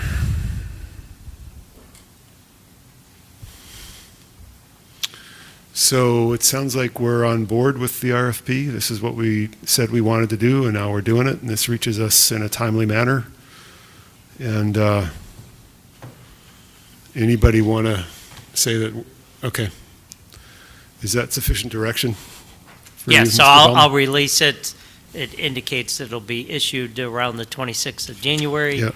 giving them almost a month to put the proposals together. The RFP has a list of law firms that will be sent this proposal, as well as placing it on our website and sharing it through MML, or the Great. Michigan Association of Municipal Attorneys. So that if there's other law firms out there that I may not have identified in the list, they too could submit proposals. Great, we have an hour and a quarter left. Anybody want to do anything else? Is that how we're looking at it? Maybe not. That brings us to the end of our agenda. Is there a motion to adjourn? Make a motion to adjourn. Moved by Whalen, second by Grigsby. All in favor, say aye. Aye. Any opposed? That motion carries. Thank you, everybody.